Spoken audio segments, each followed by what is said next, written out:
I need that sports encyclopedia. Where you at, Steve Kim? Got Trent in the cut. What up, man? The real Coach JB. My main man, Big Smitty. Are y'all ready for this? Run like something to prove it. Came to a conclusion that is Smitty and JB and Smitty from West Coast to your side, worldwide, we in your city.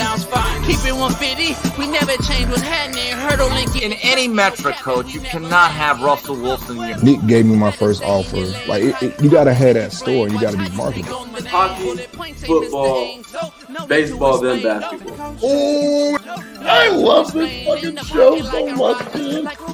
Are you mixing light and dark at 11 a.m.?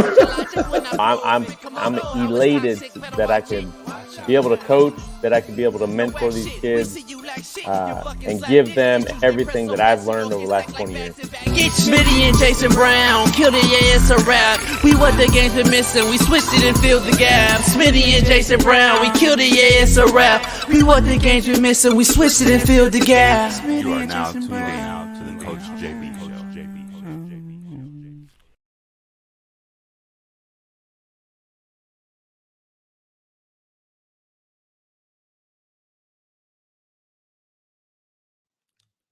Hello? Can you hear me? Derek. Man, God, I hate this dang phone line, man. I'm sorry, JB. I spent all this dang money on this phone line, and the signal was horrible. I don't get it. Guess what? All right, appreciate you. We got a new deal with Mint Mobile. I just saved your whole life in phone drama. Mint Mobile is now a new proud sponsor of the Coach JB Show with Big Smitty. Stop playing. Your problem's been solved. We got a partnership with Mint Mobile?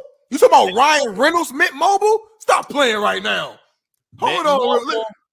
Let me Google this real quick. You can try mintmobile.com/CoachJB and get 3 months free when you use the promo code CoachJB. Hey, man, I did a quick Google search real quick to make sure you wasn't playing around. They got plans as low as $15? They got plans for $30, unlimited everything. Speed, coverage, data, access to 5G, unlimited talk, text, mobile hotspots. You can talk in Mexico, talk in Canada, and they're built on the nation's largest 5G network. Are you kidding me, JB? Hey, and everyone wants to know how hard it is to switch to your service. Big Wireless wants to think it's hard. They want you to think it's hard, Big Smitty, but switching to Mint is super easy thanks to digital eSIM cards, which most phones now have. You can sign up and activate immediately right on your phone from the comfort of your own home. Mint Mobile does it all. Short, fat, skinny, and tall. That's why the Coach JB Show with Big Smitty is proud new sponsor using promo code CoachJB. Try mintmobile.com. This is where it's at. We got it, Big Smitty. So, hey, I'm switching over to Mint Mobile right now, JB. I'm done with this company I'm working with. They crazy. The line it never works. The signal is out, and it costs too much money. I'm going over to do the same. Big Smitty, I'm calling you right now. JB, Mint Mobile. Mint Mobile, clear as day. I hear you clear. The new promo code Coach JB right here, 3 months free. Mint Mobile, try mintmobile.com/CoachJB and get you there free. 3 months off, family deals, all deals, short, fat, skinny, and tall. Mint does it all. Proud new sponsor. Much love. We'll see you later. Peace. Prestige Worldwide, boats and hoes. It is big time E-Dub Eric Weddle Monday. We got a loaded lineup. Man, we got a loaded lineup. We got a little different lineup today. We got a special guest joining us today right in the first 30 minutes. Drunk by the Turn, one of the biggest golf influencers on social media. My main man, we're going to break that down. He's going to come on. We're going to talk about a lot of things in the golf world right now that's getting ready to live. LIV's about to get ready to go. Super Bowl week. I'll be down there to see my boy Pat Perez, hang out with him, watch the LIV and the Four Aces go at it. So we're going to have that discussion here in the first 30 minutes. We got Big Matt McChesney. We got, of course, Eric Weddle. It's E-Dub Monday. Obviously, he was a Ram, a Raven, and a Charger. We're going to talk about the Ravens getting past the C.J. Stroud led Texans this past weekend. And we got that to discuss. We got a lot going on. Can't wait. Big Smitty's going to be joining us here. Mahomes is Josh Allen's daddy. That's truly what it comes down to. Can't wait to get into that. My daily rant, my make it make sense. We got a lot of shit to discuss here today. Purdy lucky as they escape Green Bay. Unfortunate, another choke job by the Packers versus the Niners. We continue to see these two organizations end up this way. The Lions win it for Motor City. Motor City Dan, shout out to Detroit and getting it done. They beat my Rams. They are now one game away from being in what some people said would never, ever happen in their lifetime, a Super Bowl appearance. We're gonna dive into it. Lamar dominates C.J. Stroud, basically. We're going to dive into that as well. Baker throws a pick at the end of the game. But I want to know why they didn't call a timeout on 3rd and 12 to give Baker the ball back. We're going to dive into that. Iowa's Caitlin Clark smashed on the court by a fan running on the court. But was she really? We got a little close-up angle we're going to show you and see. It's a little interesting on how that all unfolded. Alabama 5-star quarterback transfers to Ohio State. We're going to dive into that. Another Ohio State Buckeye getting another Bama Crimson Tide. We're going to dive into that. Golfer man wins a women's tournament. We're going to dive into that with my main man, Drunk by the Turn. Eagles coach Sirianni fires D coordinator Desai, which was ordered by Jeffrey Lurie to do so. We're going to dive into that. Does he have full autonomy? Can he really win there? Get a Super Bowl? We'll find out. Dunlap, first amateur ever to win the PGA Tour since 1991. We're going to dive into that with our main man, Drunken by the Turn. And CJ Gardner calls out Baker Mayfield live on IG Live as he drives home after the game.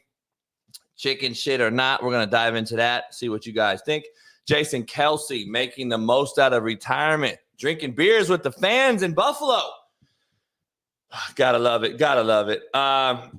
Sean Strickland loses decision, even though on all the cards after the fact, he won on every single card. And just the look of the opponent's face tells me, is it because of the comments he made the day before? We're going to dive into that. Dana White seems to believe so. Von Miller got $5 million a tackle this year. At the end of the day, he got $5 million a tackle. You talk about beating him over the head. We're going to dive into that one. And the NFL fumble rule that goes into the end zone, and it's called a touchback.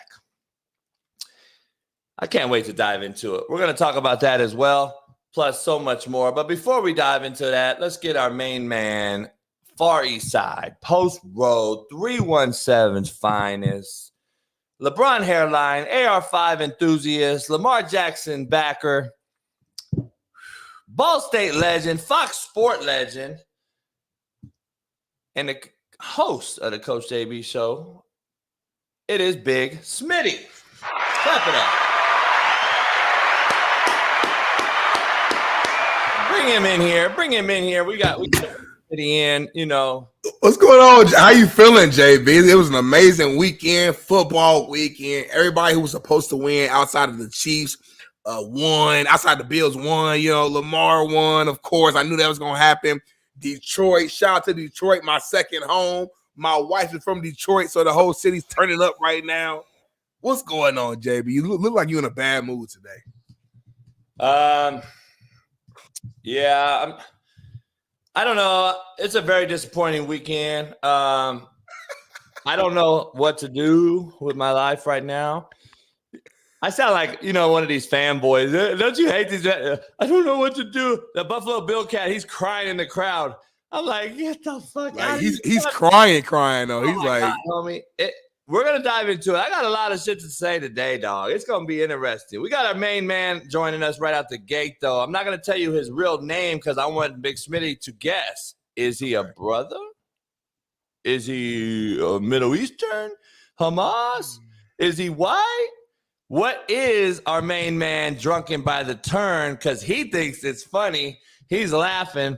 And he thinks that Smitty's going to think something that he's not. I can't wait. We're going to dive into it when he gets on here. I'll give Vic Smitty the name before I bring him in, and we're going to dive into it because I think this is a racist show, RACCIISSS, and we're going to break it down with our main man, Drunk by the Turn. All right. Smitty, I had a horrible weekend. I'm in a no-win situation. You in a lose. I commented on your post last night. I said, I think he might root for Lamar this next week because I know you don't really rock with the Ravens and Lamar's style of play, but you like Lamar the man. You don't like Mahomes at all. So I feel like you caught between a rock and a hard place. I could be wrong, but that's my predicament. That's my hypothesis. I mean, it's 6 one way, half dozen the other, dog, for me. I'm totally either way, I'm fucked. Either way, I don't know what to do. Let's get the quote of the day going. This show is brought to you by AQMS, Bet Online, Prize Picks. We got everybody, Mint Mobile. I mean, goddamn, we got a new thermometer company that hit me up. I might have a thermometer in the meat. I might do some meat video. I mean, we got to get in person, y'all. We got to get in person, get one major sponsor. Y'all got to help us get into a studio so we can do this live in person. You imagine us live in person debating over this shit? I'll probably have to slap shot you, JB, live in person one of these days. Man, I mean, it sound good. It sounds good. I mean, it's only one way to find out. That's why we need to get in person right away. I mean, I had the biggest show ever. We just start scrapping. Fuck it. Have to start scrapping. I got a whole layout. I got the layout for the show already. Right here? Yeah, I got the layout. We got some girls. We got some like Hooters type of girls. They're going to be dressed up like Hooters gear kind of, where it's still appropriate, but not, a little sex pill. They're going to be on there serving us coffee in the morning, We talk to them. They'll be sitting at the bar, chilling. One of them may be working on the show, doing some stuff or something. I don't know. But we're going to figure it out. It's going to be an eye catcher, though. We're going to do some shit that pop this whole algorithm. Or we're just going to go out in the public and start fighting people. Or, hey, boy, give me that, boy. Give me that, boy. We can do all that shit that gets all this attention or something, man, because I don't know. We got the realest show on planet Earth, and we just keep getting, held down. We got to do some crazy shit, JB, whatever it is. So I think this year we're going to come up with a couple plans. Each quarter we'll do some crazy shit, crazier than the last thing, and we're going to blow this thing up. So it's what it is.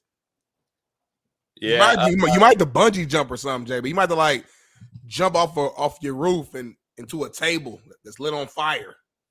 Like some crazy shit. But do it with the Coach JB show with Big Smitty t-shirt on. So now it's free promo, free eyes on that shirt. I don't know, man. Yeah, we'll see. Let's get your quote of the day. Brought to you by betonline.ag. Use the promo code BELIEVE, BLEAV. Big Smitty, it is easier to build strong children than to repair broken men. Oh, that's a fact. I don't think people realize that shit. We creating children to do crazy ass shit right now. I saw some of the craziest shit I ever seen in my life at a high school, a library with some little kids the other day, and a parent walked in and filmed it and caught them red-handed, dog. Ooh. It's crazy, dog. They're bringing in these pedos to talk to kids. Yeah, bro. I'm telling you, that's what's happening when you don't know, when they keep people out and you don't even know what's happening in our own schools. It's crazy. We grooming young men or kids and to be something else, but it's easier to build strong children than to repair broken men. We can't fix broken men. I'm just telling you right now. I don't think you can fix a broken man, dog. I used to call them damaged goods. I think it happens around 18 years old. Once you're 18, dog, shit, I don't think you can repair him. I think he's broken. Hopefully you could just get him to understand that he is broken and he's better from that point on. But I don't think you could repair a grown man. I don't think there is possible. Grown woman for that matter. Contrary to belief, we don't prep tomorrow. We prep tomorrow today. Contrary to belief. I don't think people realize that. On this show, I mean, we do, get up for the morning. we actually do prep the show the day before for today. So just so you're clear, we do at least the main part of it. So we're ready to go early in the morning. We get up early on the West Coast now. We're up at 5 now. So you understand, sometimes even before, some I don't even sleep at all. Contrary to belief, no pressure, no diamonds. Ooh, I like that one. The way you said it was just so direct. Like you ain't wait. You just no pressure, no diamonds. Boom. No pressure, no diamonds, dog. Period. That's it. Period. Put on a shirt. Contrary to belief, the fullness of life is only accessible in the present moment. You better make something happen in present, dog, because you ain't grabbing it later. I'm just telling you right now. Poll question, Big Smitty. Is Josh Allen the most overrated quarterback of all time? Oh, no. I'm answering that immediately. No, he's not. Stop it. Stop it. You got to question it, dog. You got to question it. All time? Remember, though, we're not talking about some cat that never played in meaningful game. We're talking about, when I say this, you got to read through the lines. We're talking about greats that people have anointed or called the GOATs of their time or the most freakish guy ever. This guy has 5 playoff wins, Smitty. He's won. He knows how to win playoff games. You do. But he's yet to get it done. Don't compare him to fucking, what's his name for the Raiders? We're comparing these guys that have actually won games, that have gone on and played in these big time games. That's who I'm talking about. I just think that's the poll question. Is he one of the all-time most overrated hype quarterbacks? We're going to dive into it, man, because the thumbnail, Big Smitty, Mahomes is Allen's daddy, and he's rocking now like I rock Mahomes. And I'm trying to figure out, I don't know. I got a lot to dive into, though. I want to get right into this, right into the morning rant, though, with you. Because I got a lot to say on this one. Are you ready to debate, Big Smitty? Because I know, I'm locked in. You seem nervous. I don't know. I got a lot of ammo in my pocket right now. I'm ready to let them off. I'm so deterred. Perturbed, whatever the word is. I don't even know. I don't know where to go. I'm in a no-win situation today on the show, on the Coach JB show with Big Smitty. Lamar Jackson's in it. Patrick Mahomes is in it. Brock Purdy's in it. Fuck, man. I'm in a no-man situation, man. Who's left in the Jared Goff. Jared Goff, who I said can't win the big ones in it. Like, I hope Jared Goff win the motherfucker. Shit. I don't know what to do, Smitty, but you know what? I'm going to eat crow. I'm here for it. Let's get it cracking. Here's the issue, though. And this is the real talk part of this show. And I appreciate everybody. Pound the like, subscribe, become a member. If you're not one, this is the greatest show on planet Earth. Shout out to Emmanuel.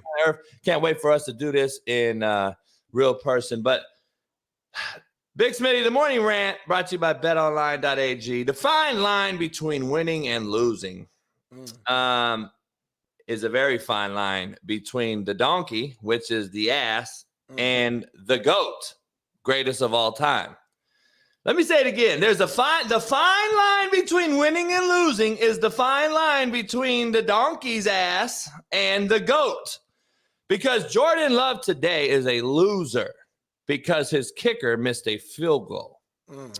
Josh Allen today is a loser because his kicker missed a field goal.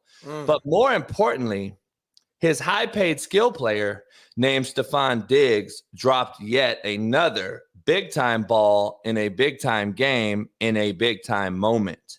Mahomes, on the other hand, is a winner today because his kicker makes field goals. His skill players make plays when it matters most.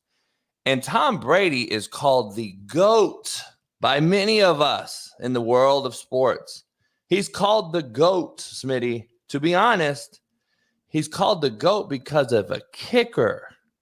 Adam Vinatieri should be in the GOAT conversation if we're going to say Josh Allen gets too much praise by guys like Ryan Clark, but Lamar Jackson don't get enough praise, according to Ryan Clark. Really? So I want to break this down with Smitty. Josh Allen still, the last time I checked, has 5 playoff wins versus Lamar's 2. Yet Lamar gets praise, Josh doesn't. Last night was the battle of so-called titans, they said. Josh Allen versus Patrick Mahomes. It reminded us of Peyton Manning versus Tom Brady. But the last time I checked, Joe Burrow owns both of them head-to-head. Yet not one person mentioned it. My point of this whole thing, Big Smitty, is this, and it's no attack on anybody. My point is this, that life is a what have you done for me lately business. It's a result-oriented one at that. But let's keep it funky, keep it the same energy. When the players who we so often mention as chokers win because of a kicker, either making it or missing a game-winning kick. Let's just keep the same energy when we compare these two. I just wanted to start the show off with that debate. I don't believe people really understand it and grasp the whole concept because nobody mentions Adam Vinatieri making game winner Super Bowl kick after game-winning Super Bowl kick, and no one mentions these things until it happens, until it's currently going on. No one mentions that Burrow owns Mahomes, Blake Bortles. How are you going to say Burrow don't own Mahomes head-to-head? What's his record, Blake? Is he not 3-1? He does not own Josh Allen? Has he lost to Josh Allen in a playoff? And by the way, Lamar owns Joe Burrow. He's 3-1 against Burrow. So if Burrow owns Josh Allen and Patrick Mahomes, and Lamar Jackson owns Joe Burrow, that means that I'm sorry. I'm sorry. My fault. Look. But here's why I'm getting there. He owns him in the regular season. Burrow's been to a Super Bowl. Lamar has to do it this year. Just like Josh Allen, though, Smitty. Josh Allen has to get to one eventually, or when are we going to start saying he's a bust? When are we going to start saying, right now, Big Smitty, I said, hey, define Josh Allen. What is he? He's one of the most freakishly talented quarterbacks we have ever seen. He's a true definition of a football player. Physical, tough, puts his body on the line. He's a guy who wins games. He's a guy who wins playoff games, but has yet to make it to the big game. That's it. That's how I define him. I don't think he's a choke artist. I don't think define him. Give me one word or give me one term, a term or a word or a cliche or something. Give me, what would you say? Fucking football player. Like, that's what I've always called him. I say overrated. I just don't. I can't say that. I love him. I can't look at last night and be like, Josh Allen lost that game. I just can't say that. I love him like, well, I'm glad you said that because today Ryan Clark's saying Josh Allen lost the game. And I'm sitting there, him and Dan Orlovsky are arguing this morning on Get Up. And I happen to watch it while I'm sitting there getting ready and I'm listening and I'm just like, but I get called a racist on this show when I say Lamar Jackson ain't that guy. That shit is crazy how we push narratives. Ryan Clark's sitting there telling everybody on the thing that Josh Allen is garbage and that he is a bust. And then Dan Orlovsky's sitting there like, dog, you take away a onside kick or a kick that you should have fucking booted off in Kansas City that year. You lose that game. This dude dropped one of the best passes I've seen in my life last night. Stephon Diggs dropped the ball. You know, Ryan Clark said that was a horrible ball today on Get Up. Oh, man, he's tripping. He really did. He said, this is a horrible ball. He said, I've never seen a ball be a great ball where he has to go across his body laterally. And I'm sitting there like, no, Stephon Diggs, he misjudged it in the air. If you see the close-up view, he reached in when all he had to do was stay outside. He threw it to where only Stephon could honestly catch it. Like, what? I'm like, what? All right, Big Smitty. Our main man is here. We're going to get into this. We got to dive into this debate, Big Smitty, because we got to start the show off right. So we're going to have to dive back into this debate. Before we bring our main man in, Drunk by the Turn, Smitty, I want you to say what I just talked about real quick before we get back to it. So you got something on the record here. My whole point was, like, I think we undervalue certain parts of the game and we overvalue people that are playing at the quarterback position. And I think Allen gets bashed just like Lamar, just like Mahomes, and then they get praised higher than most ever would when a kicker either wins or loses the game for them. Let's just be honest. Brady's not who he is without Adam Vinatieri, and Patrick Mahomes isn't who he is without a few key things that happened in two big Super Bowls.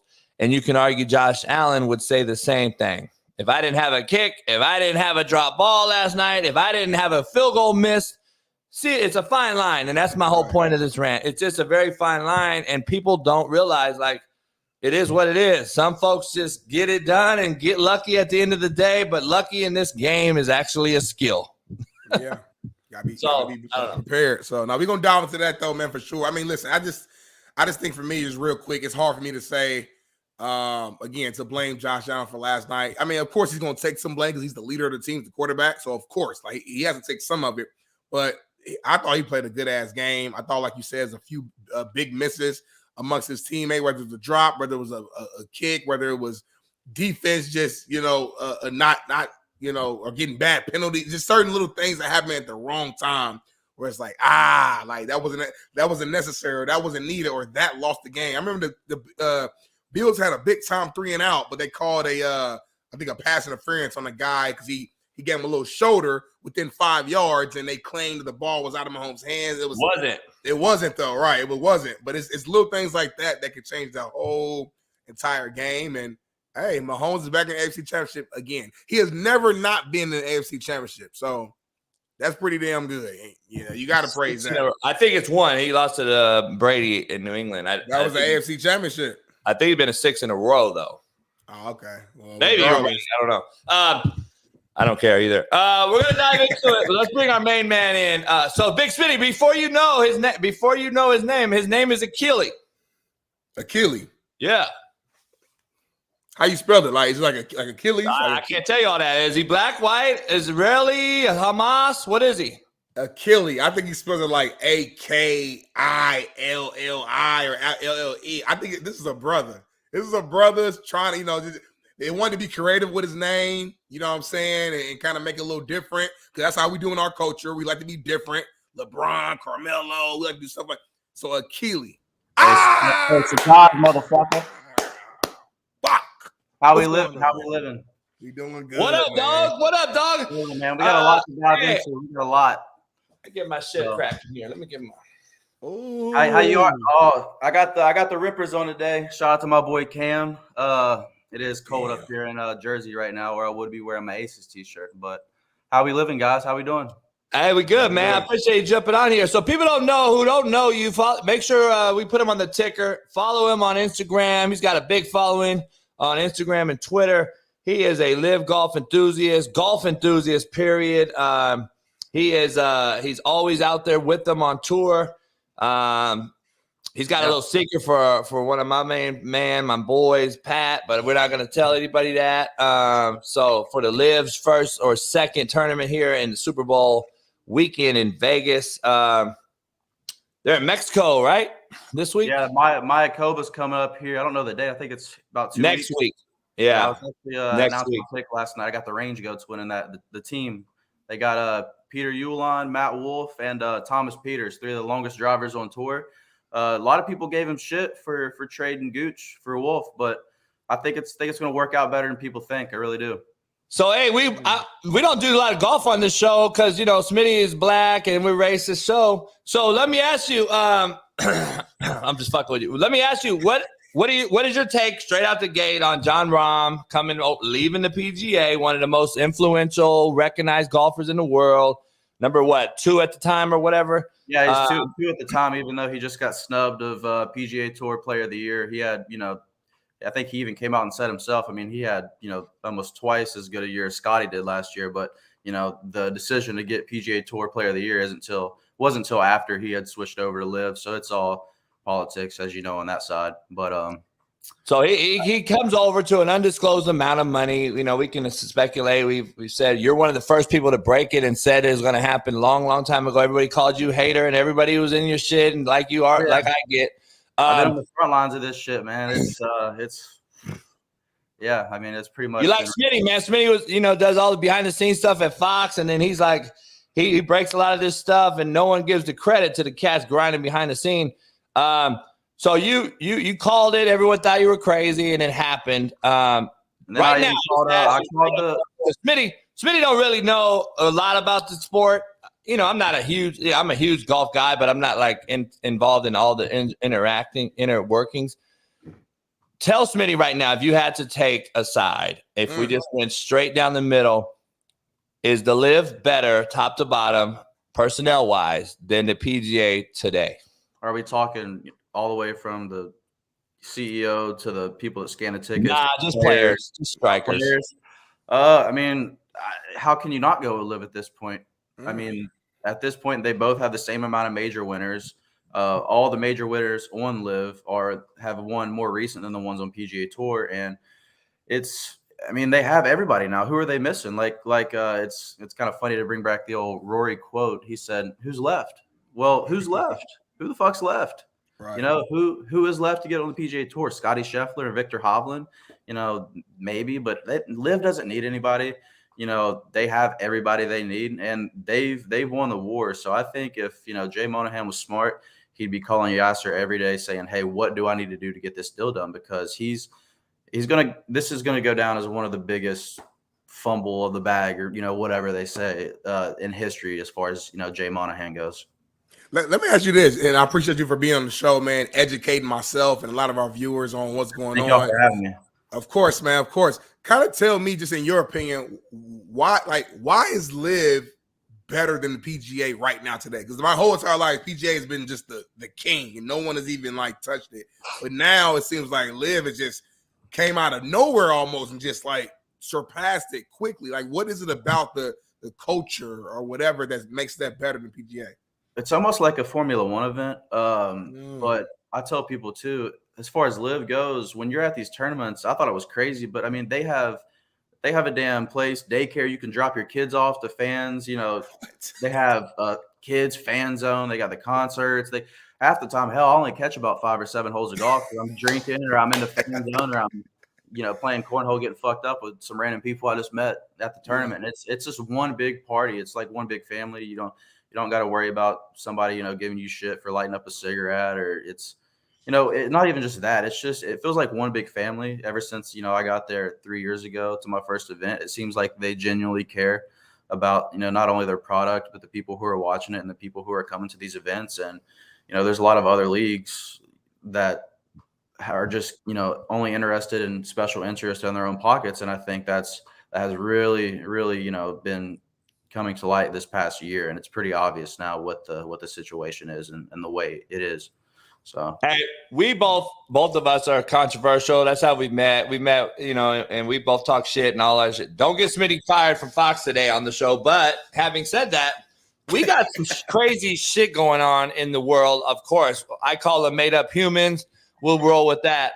We had, and I love your tweet here.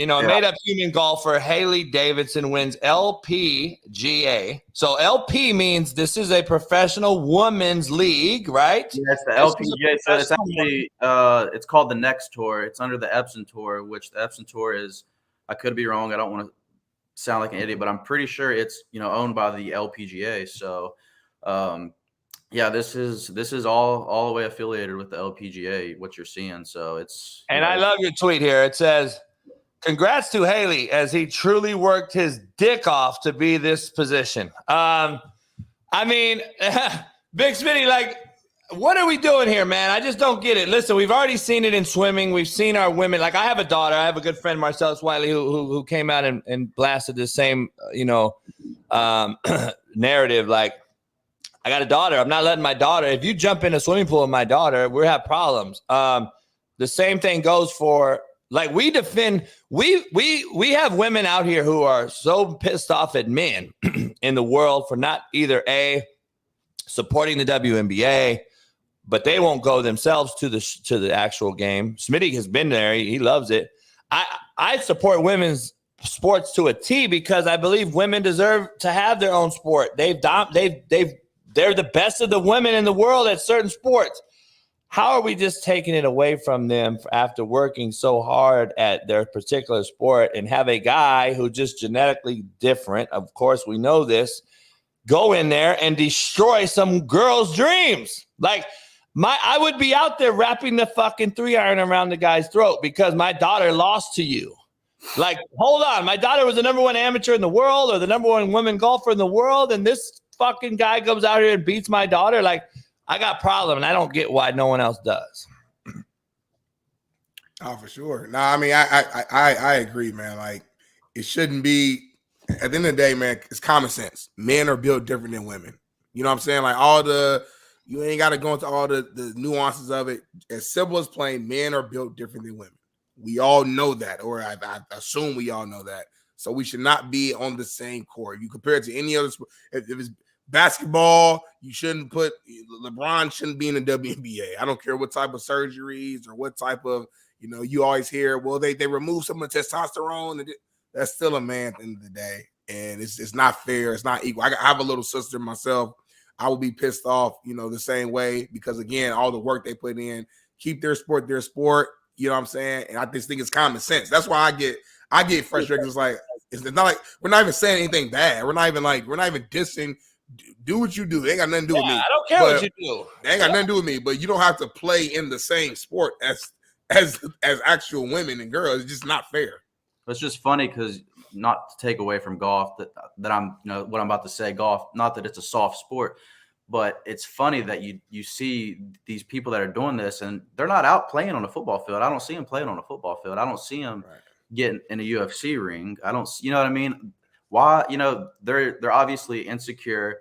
It's a mental illness, and they want to feel better about themselves because, like I said, I don't see them out here on a football field trying to compete with 6-7 guys who run a whatever, you know what I mean? Right. So that wouldn't even be I don't see him defending a woman getting hit by a man either. I mean, it's just sad. I feel bad for just everybody involved in it. I mean, what they, it's fucked up because they can't sit here and say, hey, I want to speak out on this because they may lose not only money, they're losing out on money, but they may lose their career just for speaking out. So it's, and I want to bring up this, I haven't seen, one person like a Daniel Rappaport or a Kyle Porter, or even I think their name's No Laying Up, something like that. I haven't seen any of those guys speak on this, and it's sad. They could have, but I looked all the way down, I haven't seen anything. It's just sad seeing some of these people being coddled by the tour and really being afraid to kind of speak out and have their own voice. I would hate to be coddled by a tour, or, have my mouth silenced by somebody. So. Yeah, let me transition to what I call football watered down. I say football's watered down. I think the sport's watered down. Quarterback plays all-time low, blah, blah, blah. I take heat all the time. I saw that Dunlap, the first amateur winner on PGA Tour since 1991, I believe, is golf becoming similar? Are sports in general becoming watered down? Like the great sports we used to watch, Tiger Woods at the precipice, Mickelson, and all these great guys striking the ball. I don't see them. I know Rory's a talent, and he talks all this shit. We have our beliefs on Rory, but he's a talented guy. We can't take it away. We got certain guys like this, but I think the talent overall is deteriorated in front of our very eyes in pro sports, from tennis to golf to basketball, you name it. More talented than ever athletically. But I don't know, are they the skill set or I guess maybe it's the work ethic that develops the skill set into being great lacks. And I think that's what we're seeing in football, basketball, baseball, everything. Do you see it in golf? I think it's the technology, man. Like I say all the time, imagine Jack using a damn TaylorMade Stealth driver in his era. He's one of the best course managers of all time. He's basically the Tom Brady of golf.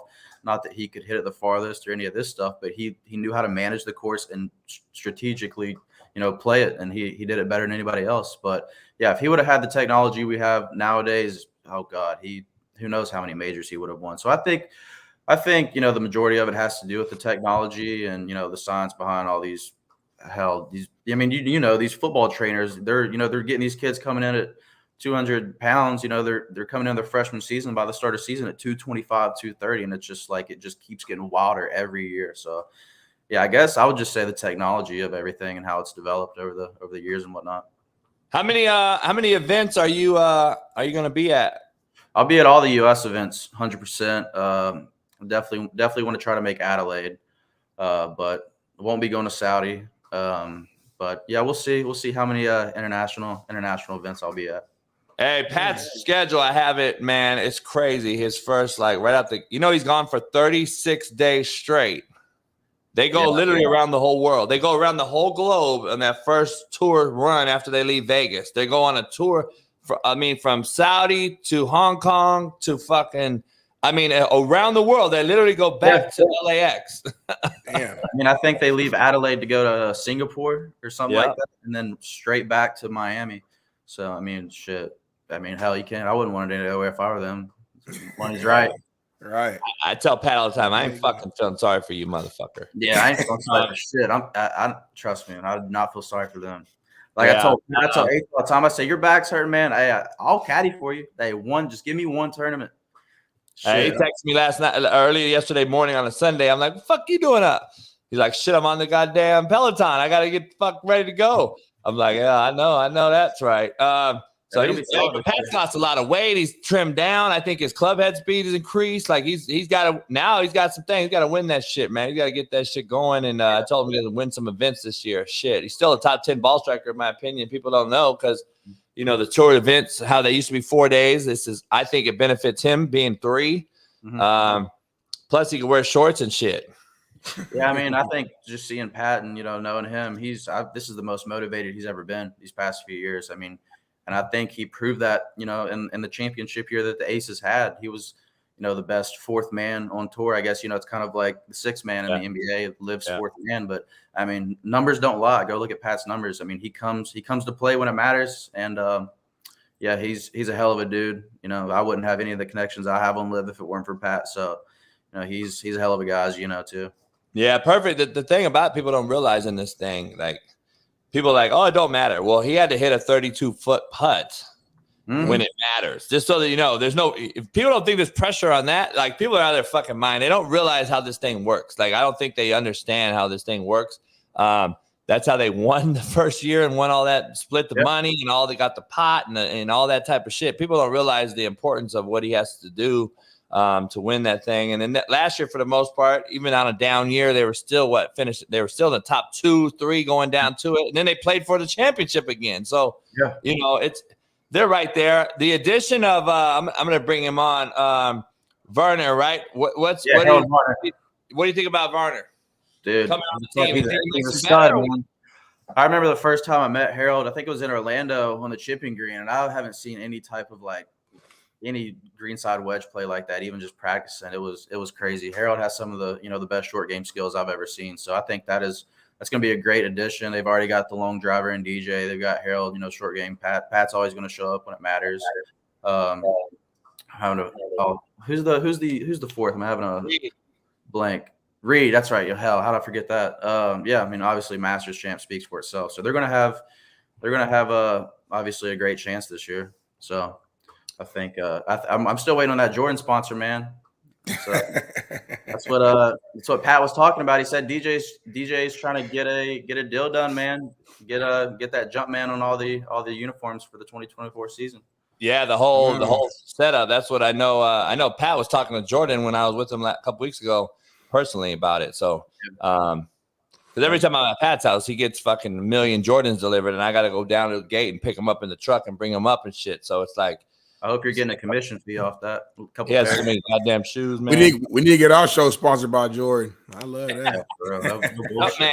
Jumpman. You going to be in Vegas? Yeah, are you going to come or what? We need you out for that. I was going to. Smitty and I were going to go do the show there live and all that. It just didn't work out, man. They had too many stipulations of getting us our own we wanted our own area to do the show live every day, They did. I do know just from the communications and the people I've spoken with, Vegas is, it's highly anticipated, and it's everything from the pro-am to whatever. It's all oversold, overbooked. It's one of the most highly anticipated ones of the year. So yeah, you ain't getting in there. That's the thing about it. See, the problem is the NFL waited forever to approve us going. And I don't think I'm like, do you realize what's in Vegas this week? Like LIV Golf, MMA, Super Bowl for a whole week. Like, come on, man. You think people are going to get rooms? I'm not going to North Vegas in the hood. I'm like, come on, man. So I got Pat to hang out. I'm staying with him, but I got a team of guys. I'm like, how am I going to get rooms for cats? Like, that was the whole issue. And that's why we're probably not going, but I'll be there just to hang out with Pat for a while. And then I'm coming back because I'm hosting a Super Bowl party every year I host at the house. So I'm having a big party here on Sunday. So Smitty's one scared. of the first years, I think the waste management's probably overshadowed, I'd say. I mean, if we really think about it, you got, they're not going to have half as many of the players or stars, I should say, at the tournament.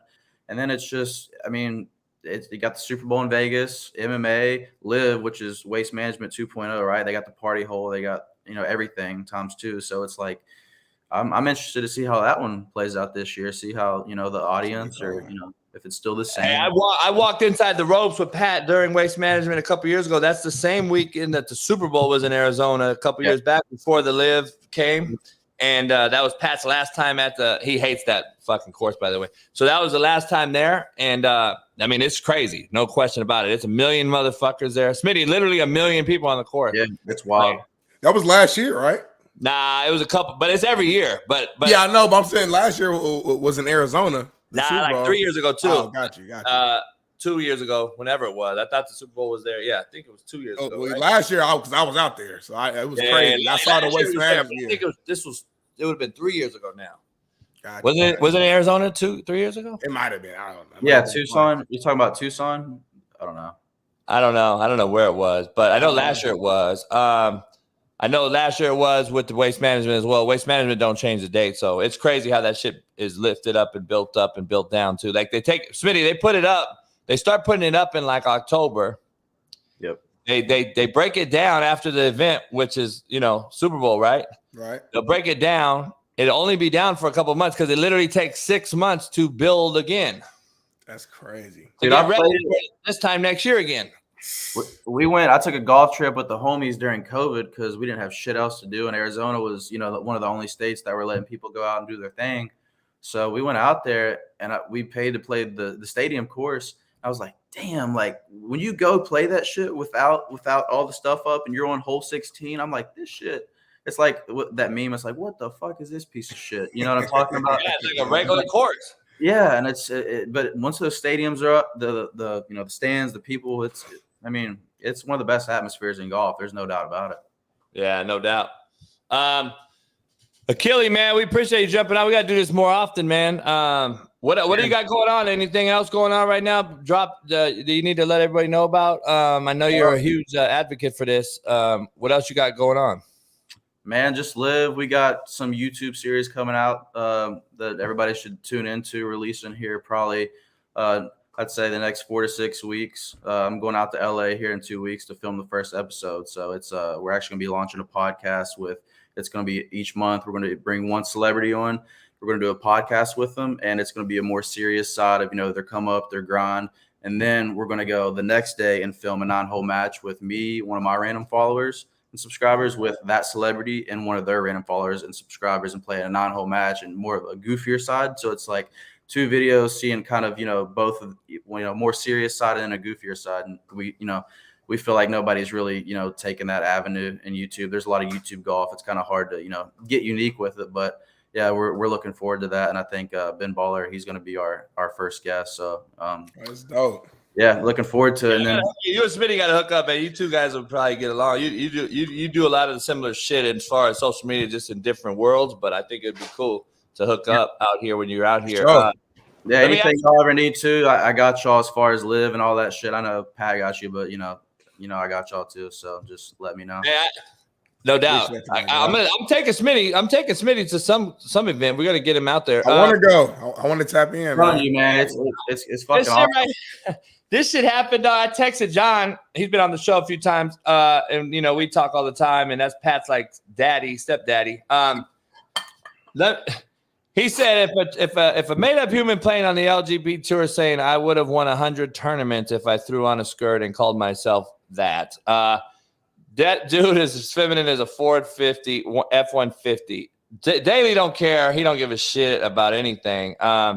I'm glad big name guys like this are standing up, because I think 2024 is the year of the call out. We've seen Cat Williams. We've seen all these different cats coming out. Dave Chappelle, John Daly ripping his people. Sean Strickland doing that the other day, and then he loses in a match that I thought he dominated, but I guess I don't know shit about MMA. It's the year of the call out, man. Do you think this is going to happen more and more and more in sports like golf? It should. I mean, there's no reason it shouldn't. I mean, like I was talking to Ben last night. Actually, I was on his podcast. We were discussing it.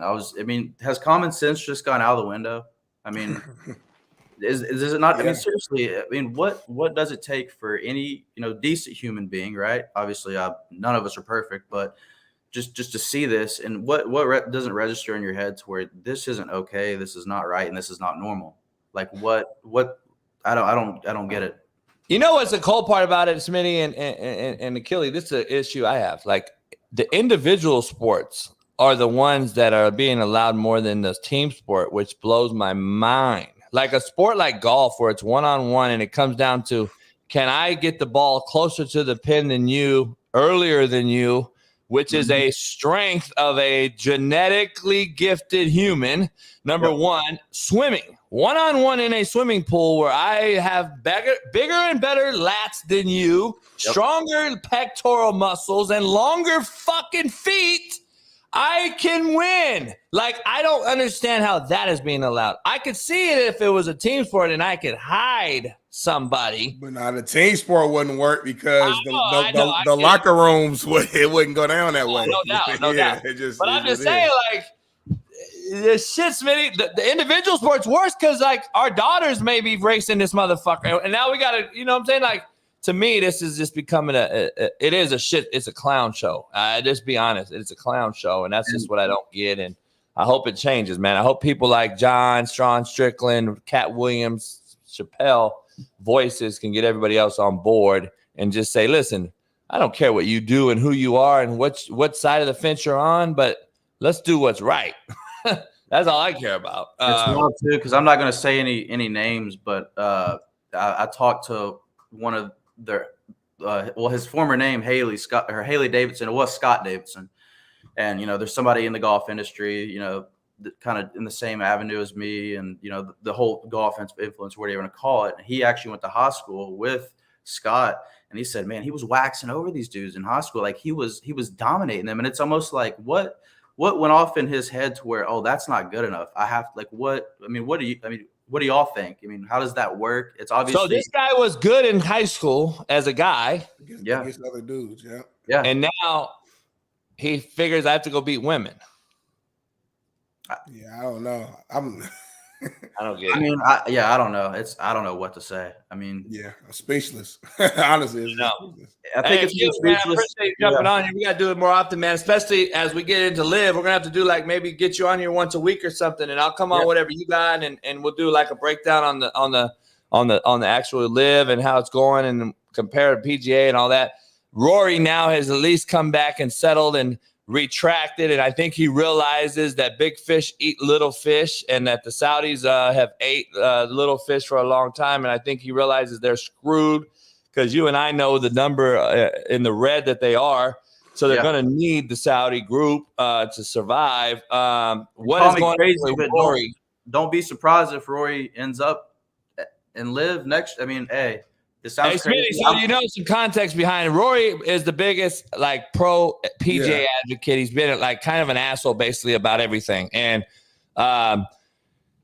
he now is kind of changing his tone because he realizes John Rahm, one of his better friends, left. Other people are and they're like, well, shit, maybe I'm going to be on this island alone. So that's why he's kind of been the Tiger Woods.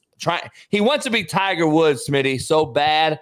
Because Tiger's really not around anymore as he once was. So when Tiger's not there, the PGA loses a lot of luster. The Masters is only watched because fucking Tiger Woods goes to the motherfucker.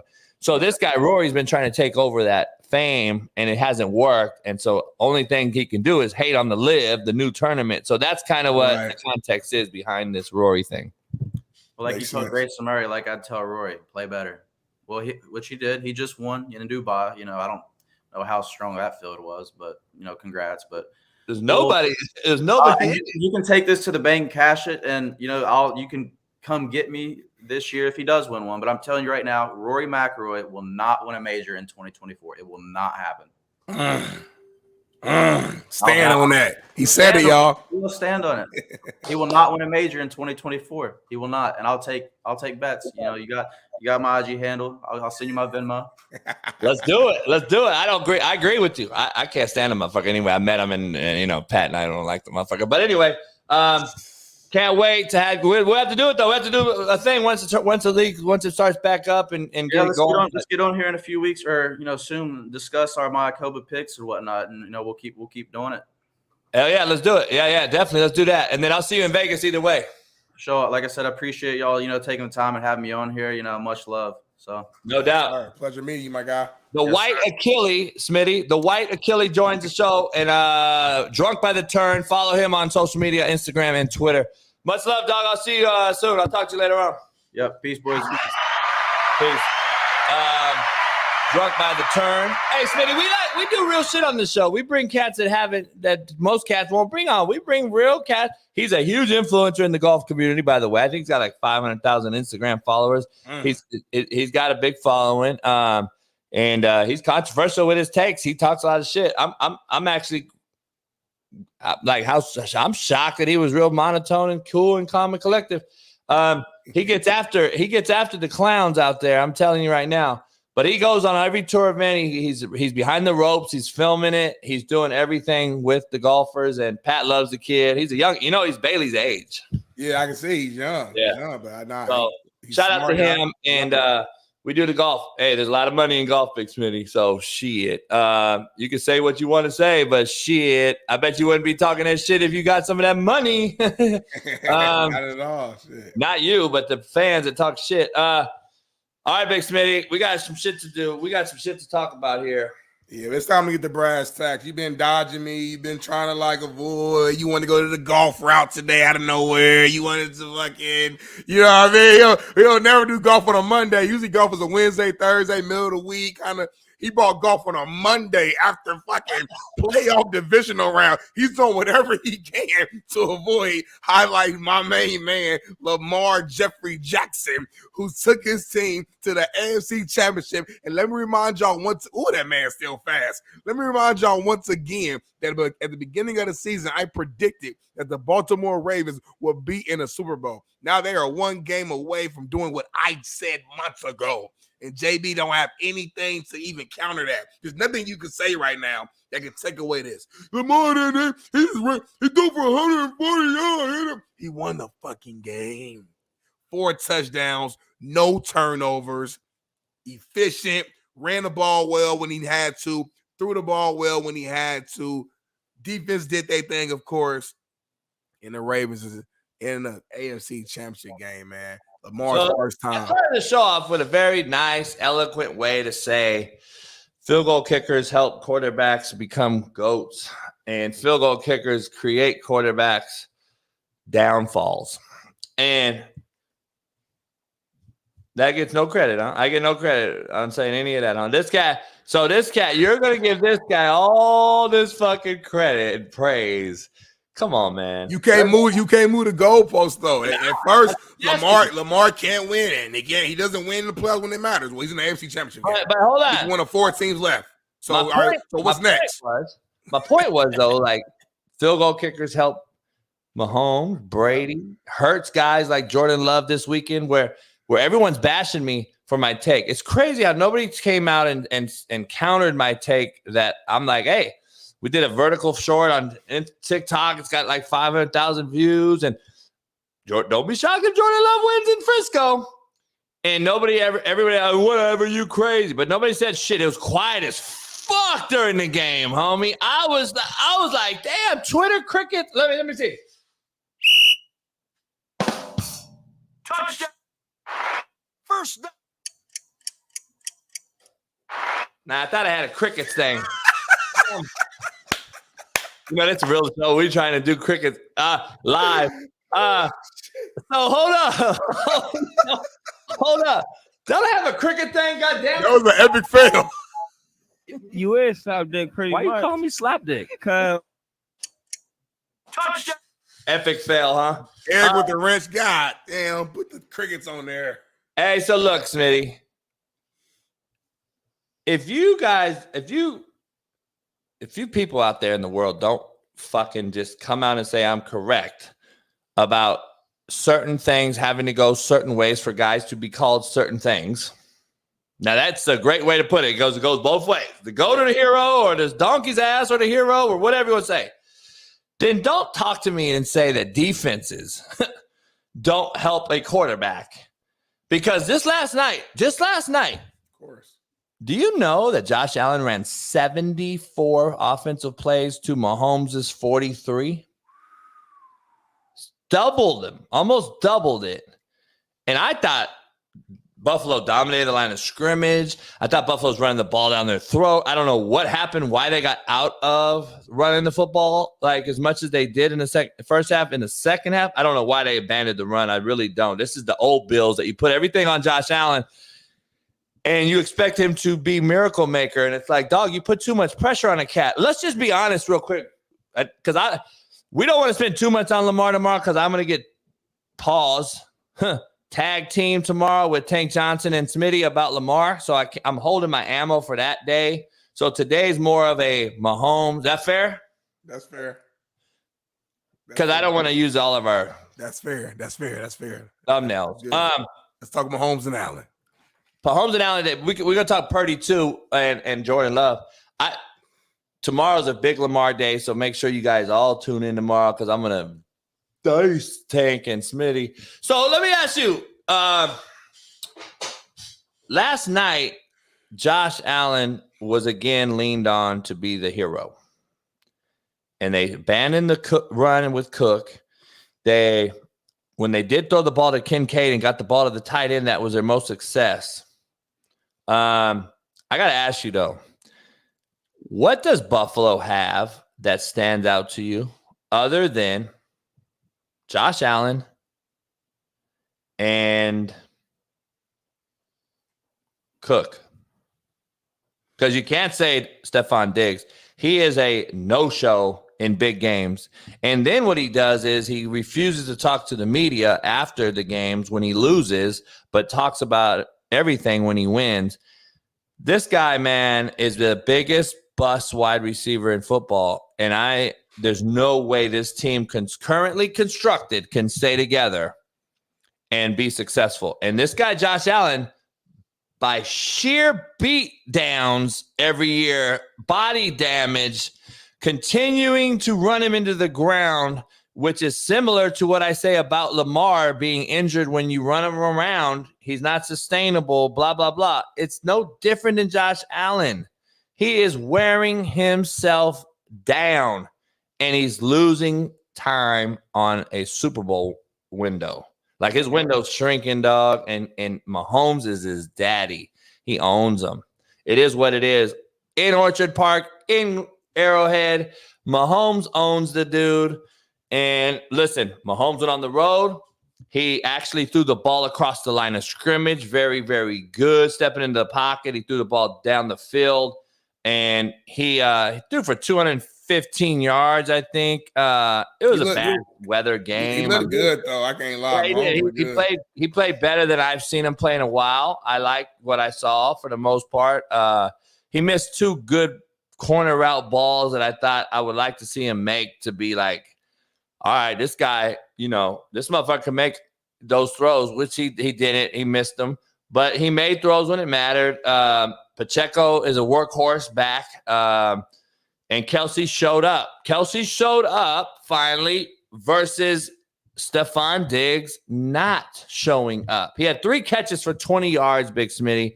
In a game like that, how does your best receiver have 3 catches for 20 yards and you drop a 70-yard dime piece?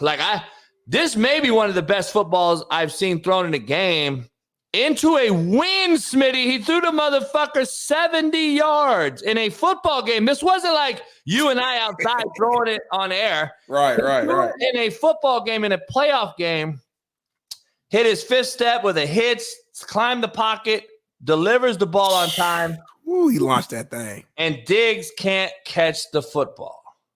Again, everyone's talking on Twitter today about Allen missing Diggs on a shallow crosser when he tried to throw the touchdown to win the game. Yeah. And I'm like, when does a quarterback lose faith in the motherfucker? How do you know he wouldn't have dropped that motherfucker? You don't lose faith in your top receiver. Stop. Shit.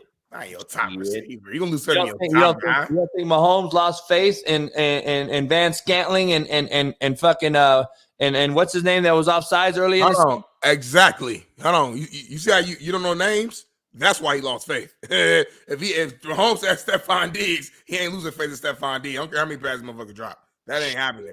If you can't remember the motherfucker name, that's why you lose faith. You know what, man? But listen, it was the cat that was offsides that Kadarius Toney. Tony. Like, he lost faith in Tony.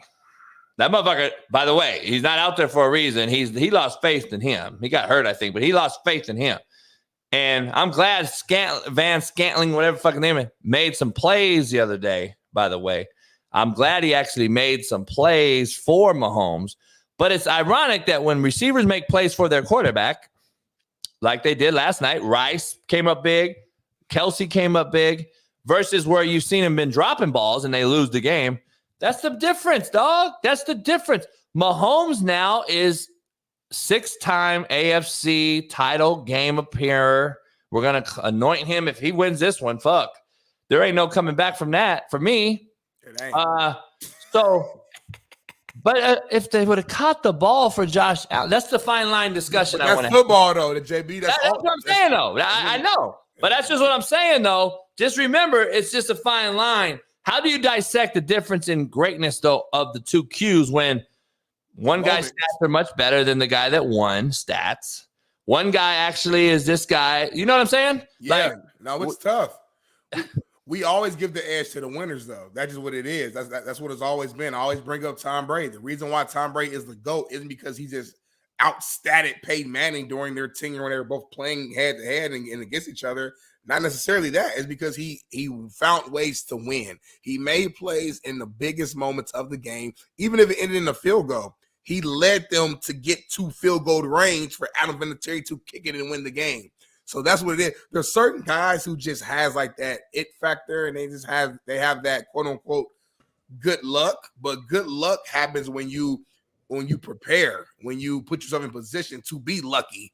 And Mahomes just seems to be that guy. I'm not saying he's Brady, but he seems to be like this generation's version of that, meaning that everything has to go through the Chiefs. Like if you're gonna go to the Super Bowl, you gotta beat the Chiefs. Like that's the team to beat. And that's the same way I felt growing up as a Colts fan, playing against Brady and Belichick's Patriots. It's like everything had to go through them.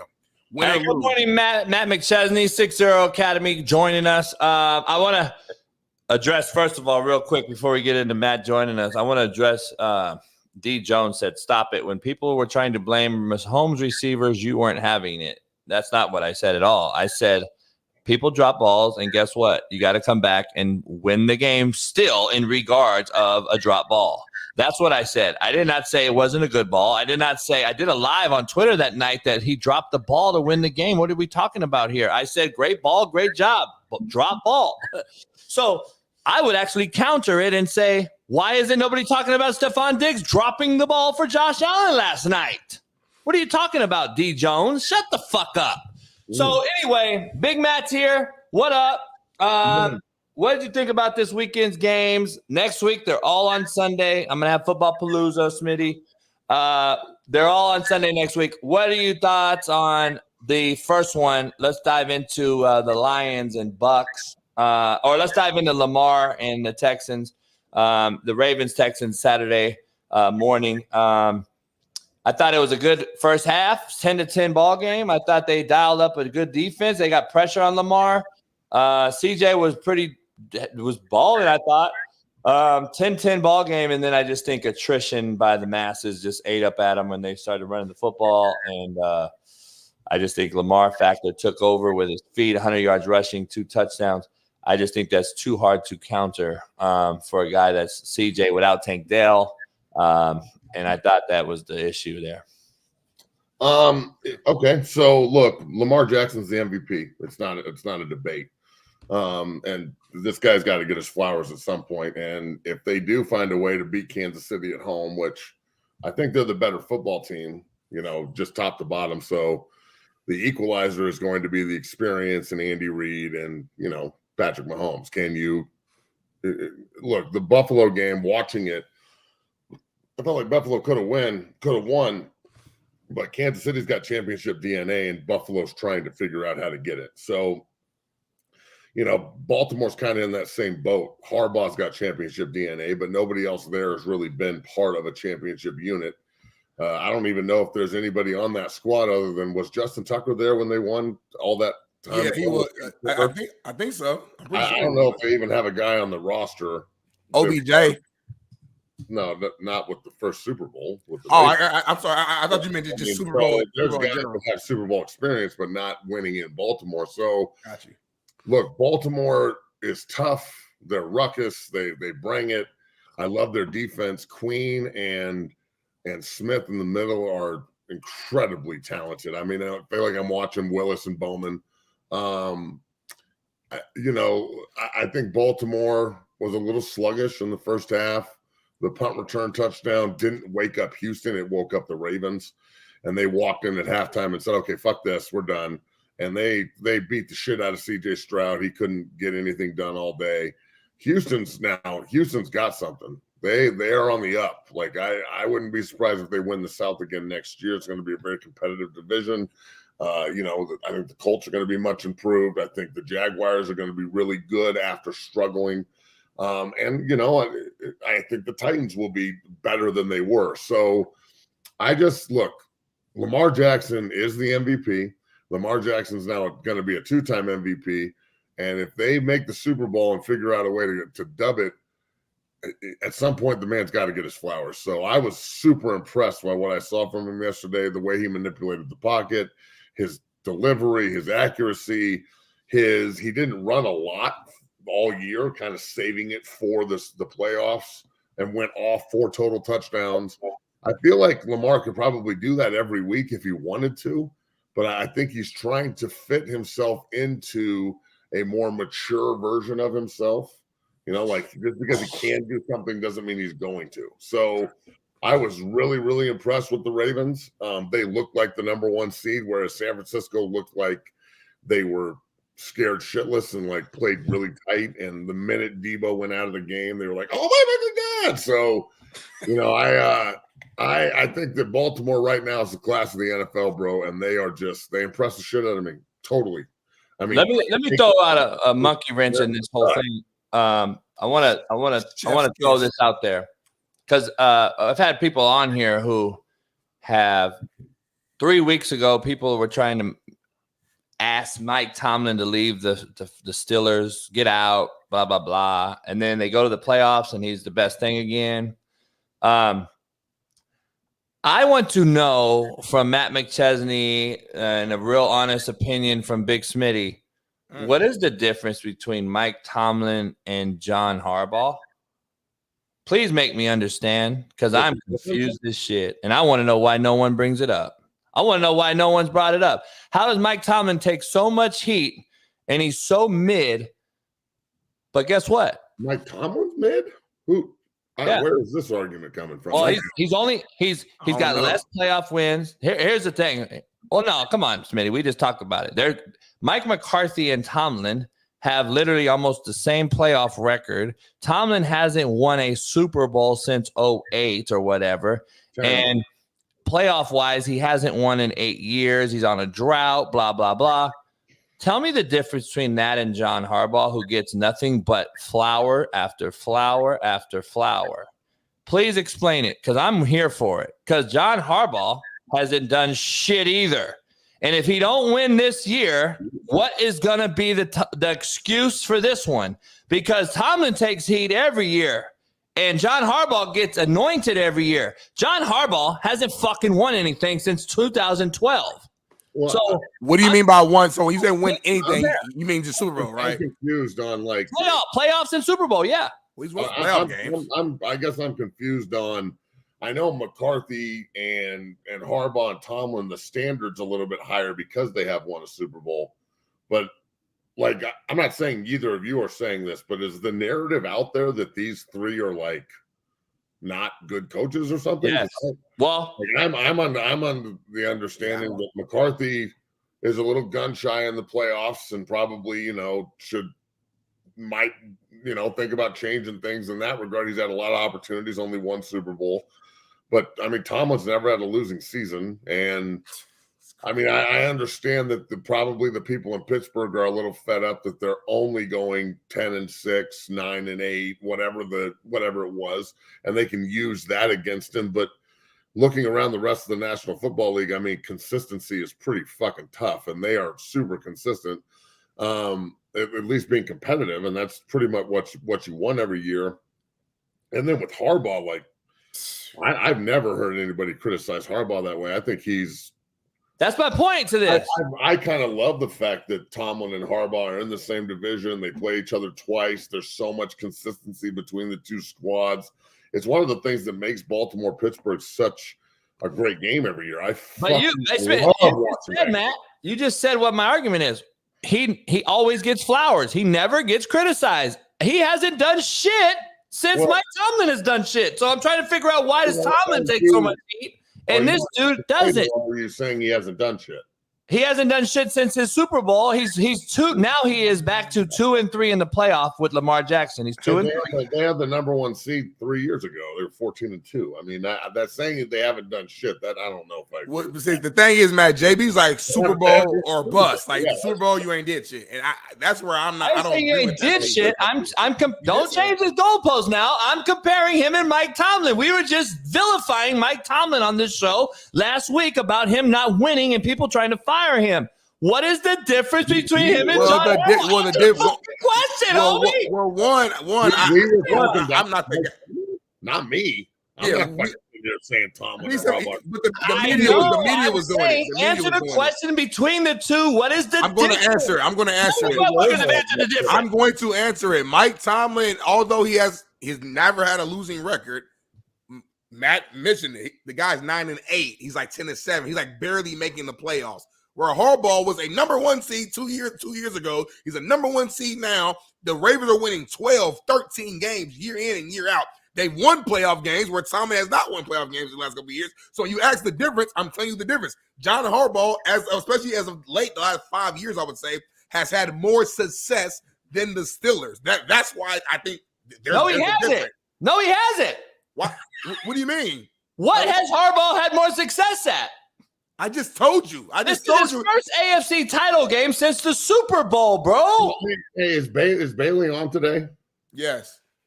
So Bailey, can you look up, like, if we're going to do this? So I don't know, because I'm on live on TikTok here. So everybody go follow me at 60. What do you want to know? I got it all up. What do you want to know? Well, okay. So the Steelers' last Super Bowl win was 10 against Green Bay. The Ravens' last 12 appearance and win was 12 against San Francisco in the Blackout Bowl. So since let's say since 13, I was 13 when they replaced Flacco with Lamar, and then when did they replace Roethlisberger? 2 years ago? No, Lamar hasn't been there 12 years. Yeah, Lamar ain't been there that long. Lamar's been here 6, 7.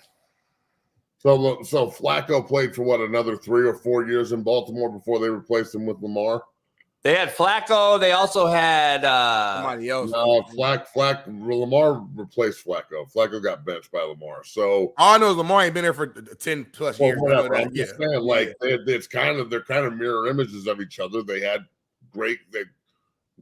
I'm not trying to fucking anoint them. I'm just saying Flacco and Roethlisberger probably will end up in the Hall of Fame. Like, both of them have Super Bowls, MVPs. Roethlisberger has more. Lamar came in 18. They both had to replace, great quarterbacks that helped them win.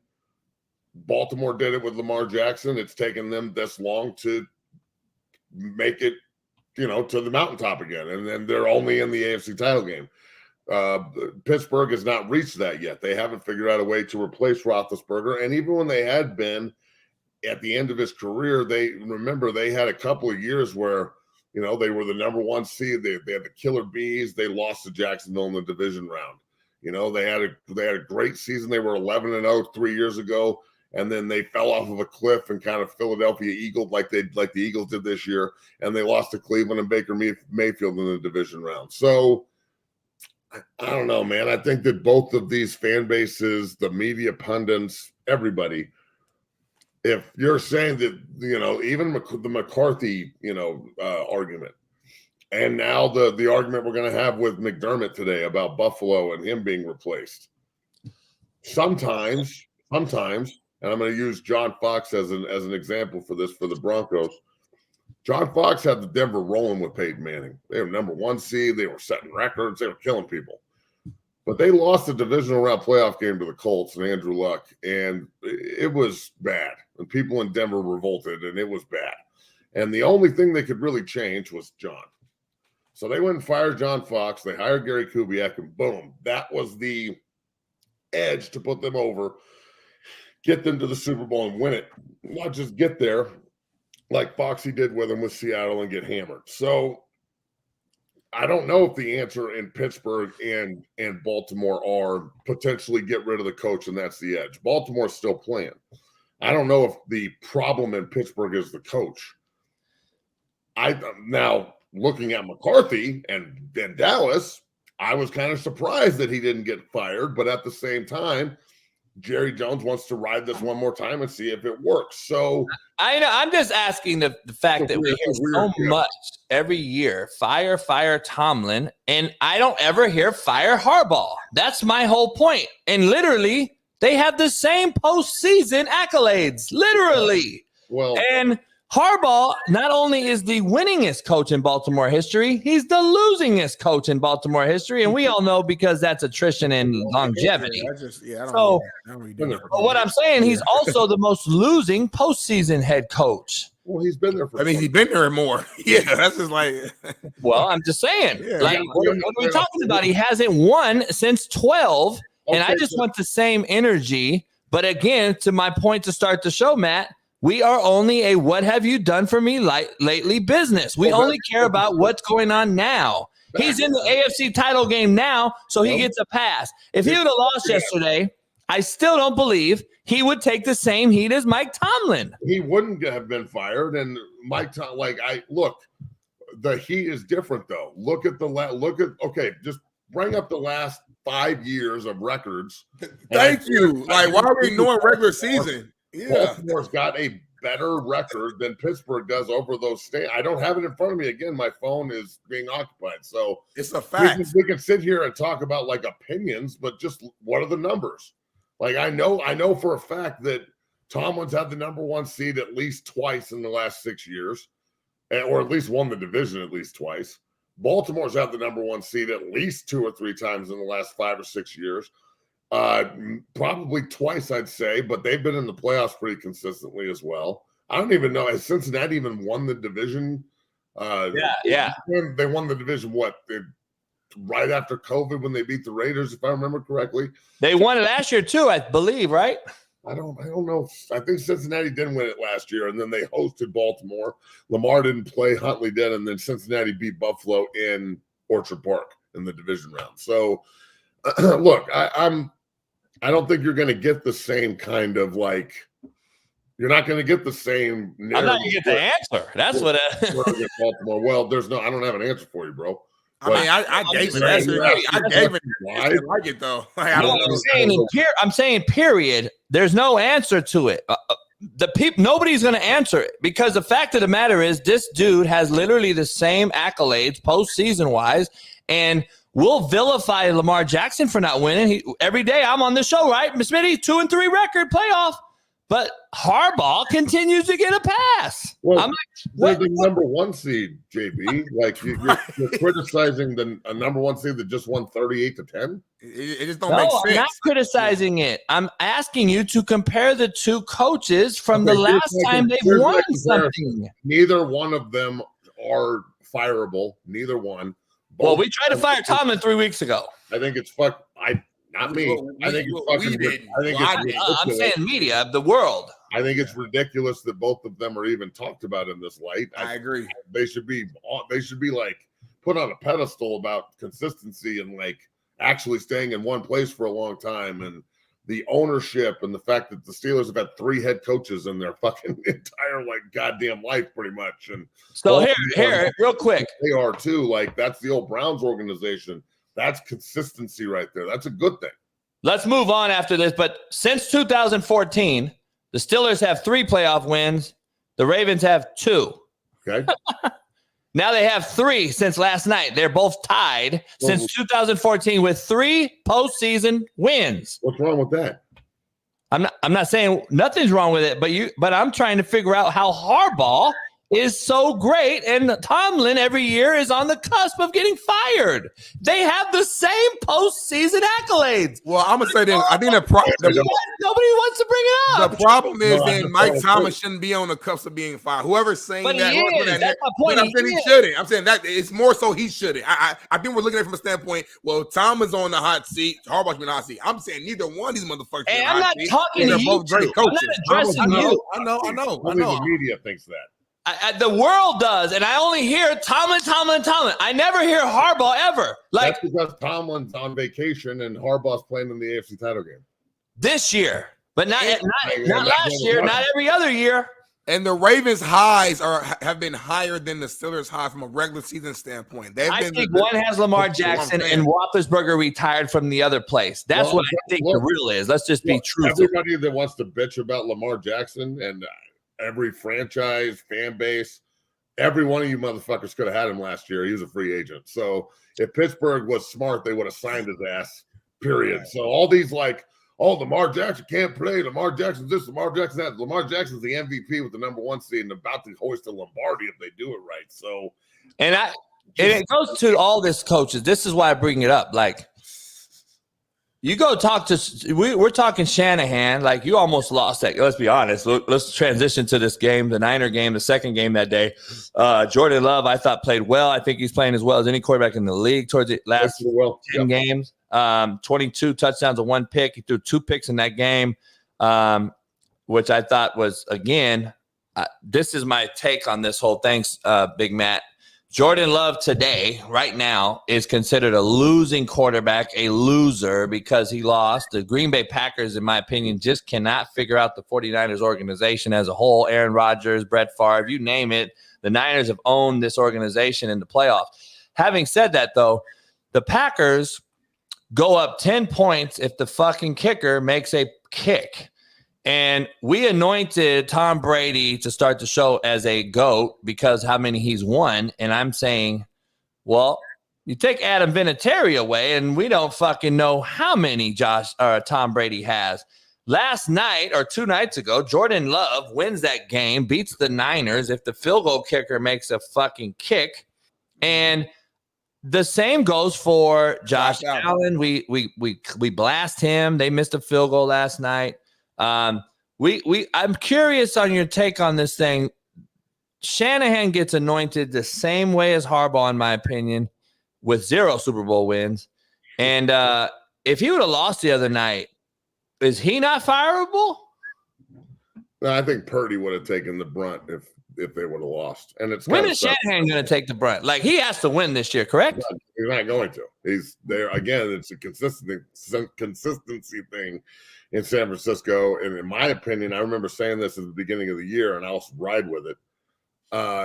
They may win this weekend and go to the Super Bowl, but Brock Purdy will be the reason they do not win a Super Bowl. And he was almost the reason they didn't go to the NFC title game on Saturday, because he played extremely average, that bad. And when Debo leaves the field, Matt, keep it real.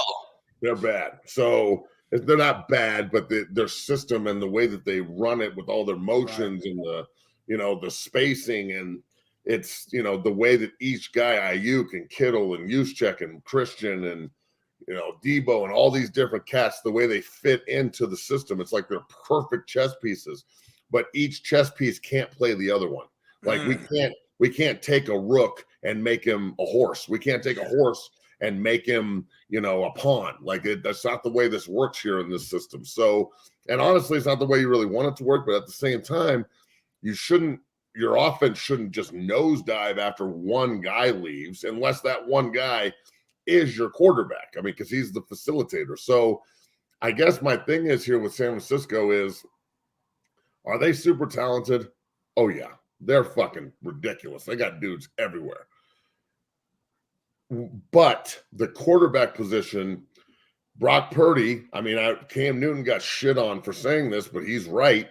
Brock Purdy's the ultimate game management dog. He's not an elite quarterback. He's a good quarterback that's surrounded by some of the most talent I've ever seen. I mean, it kind of reminds me of like, you know, when you're talking about like NFL franchises where the quarterbacks are not the number one guy. You remember in 2002 how good Tampa Bay was?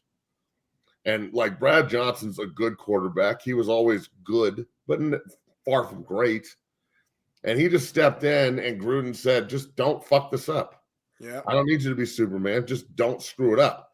And Brad Johnson didn't have an ego, and he had enough common sense to know that they had a great defense. Check. San Francisco has a great defense.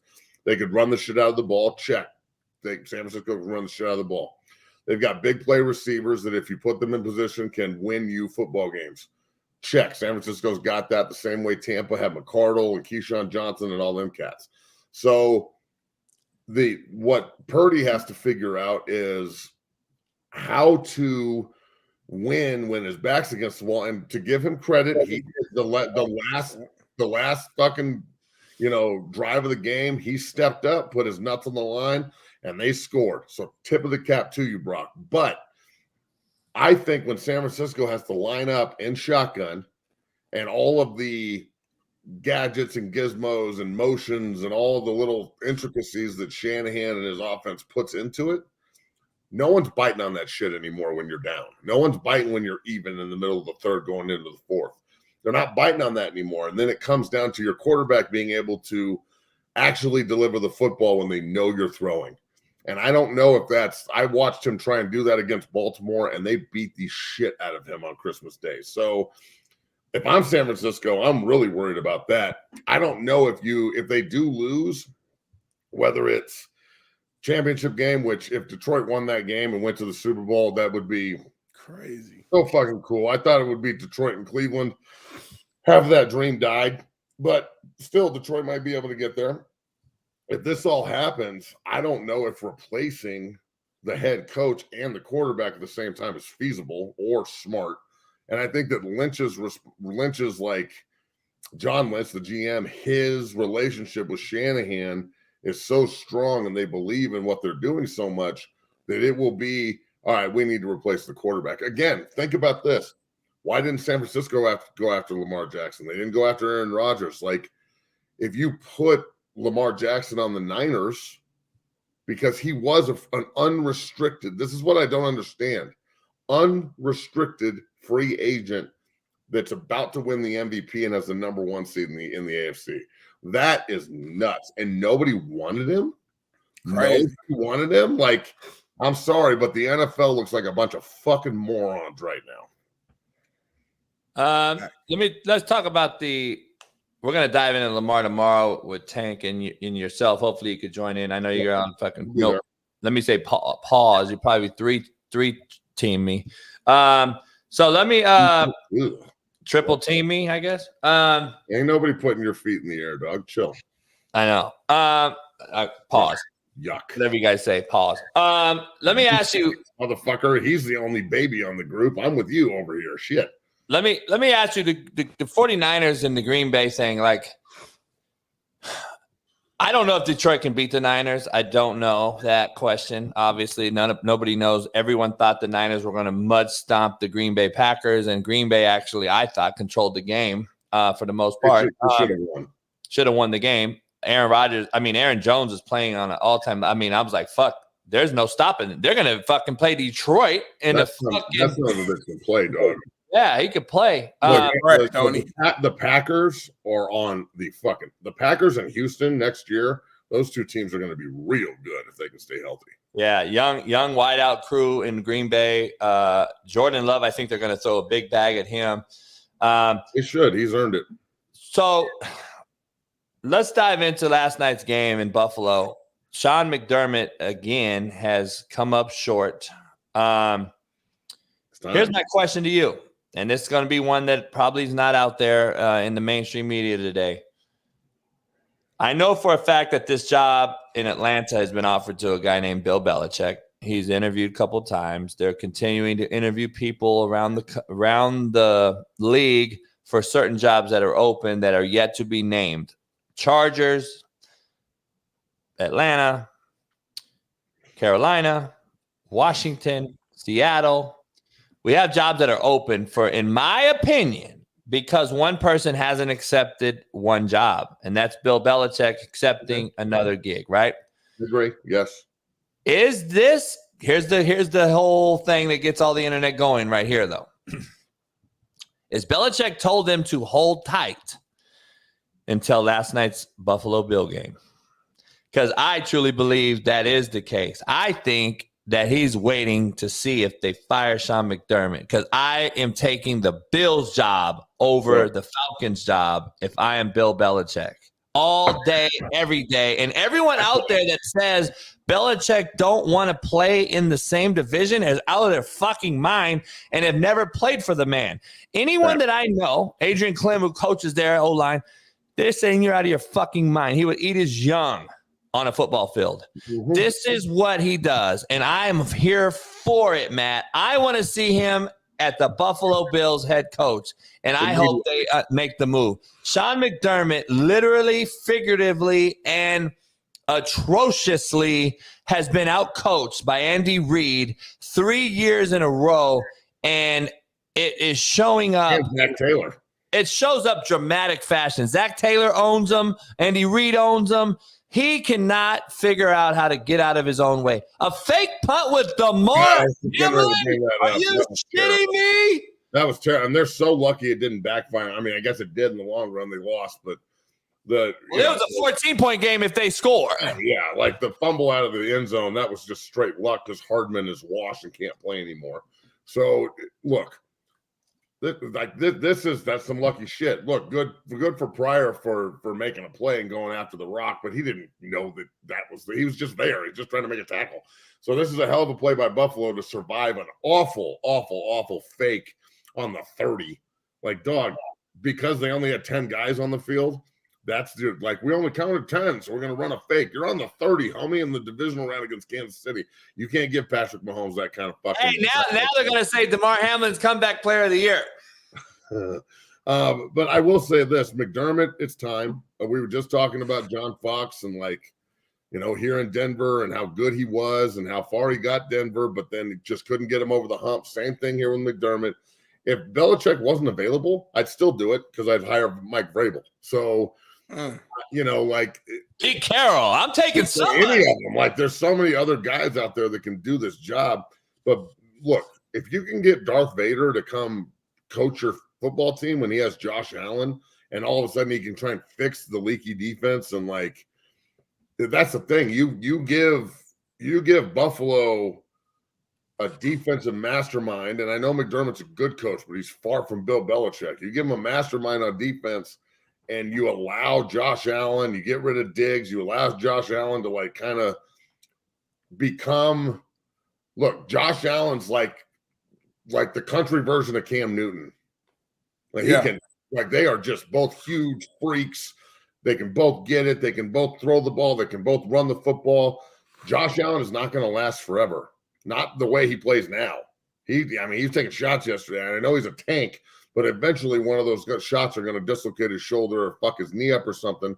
And then the difference between him and Cam is I think Josh can actually operate from the pocket if he can't run. If he can't run and he's an old head, I think he'll still be able to do it. Whereas I think Cam was so reliant on his feet that he never really had to mature in the pocket the right way. So when he got hurt, he couldn't just turn into that guy. Now, Belichick has been around greatness for so long, both with assistant coaching and what he did with the Giants and being the DC and being around all those greats and Lawrence Taylor primarily and the Tuna, and then being in New England as long as he was, knowing Buffalo, knowing what they are, a fan base that's starving, that he owned. I mean, I don't know what Brady and Belichick's record against Buffalo was, but I guess it was 45-2. It was pretty terrible. They fucked them up for years. So if I'm the Buffalo Bills, And we dropped yesterday when they should have won. They had every single thing lining up for them to win this football game. They were dominating. It was a great game for 3 quarters, and then all of a sudden they just stopped doing what they were doing and started throwing the ball deep, and it didn't work. You know, it turned into a fucking Taylor Swift party up in the booth, which, God, Baltimore, please beat Kansas City's ass this weekend so we don't have 2 weeks of Taylor Swift and fucking Super Bowl bullshit. Please, God.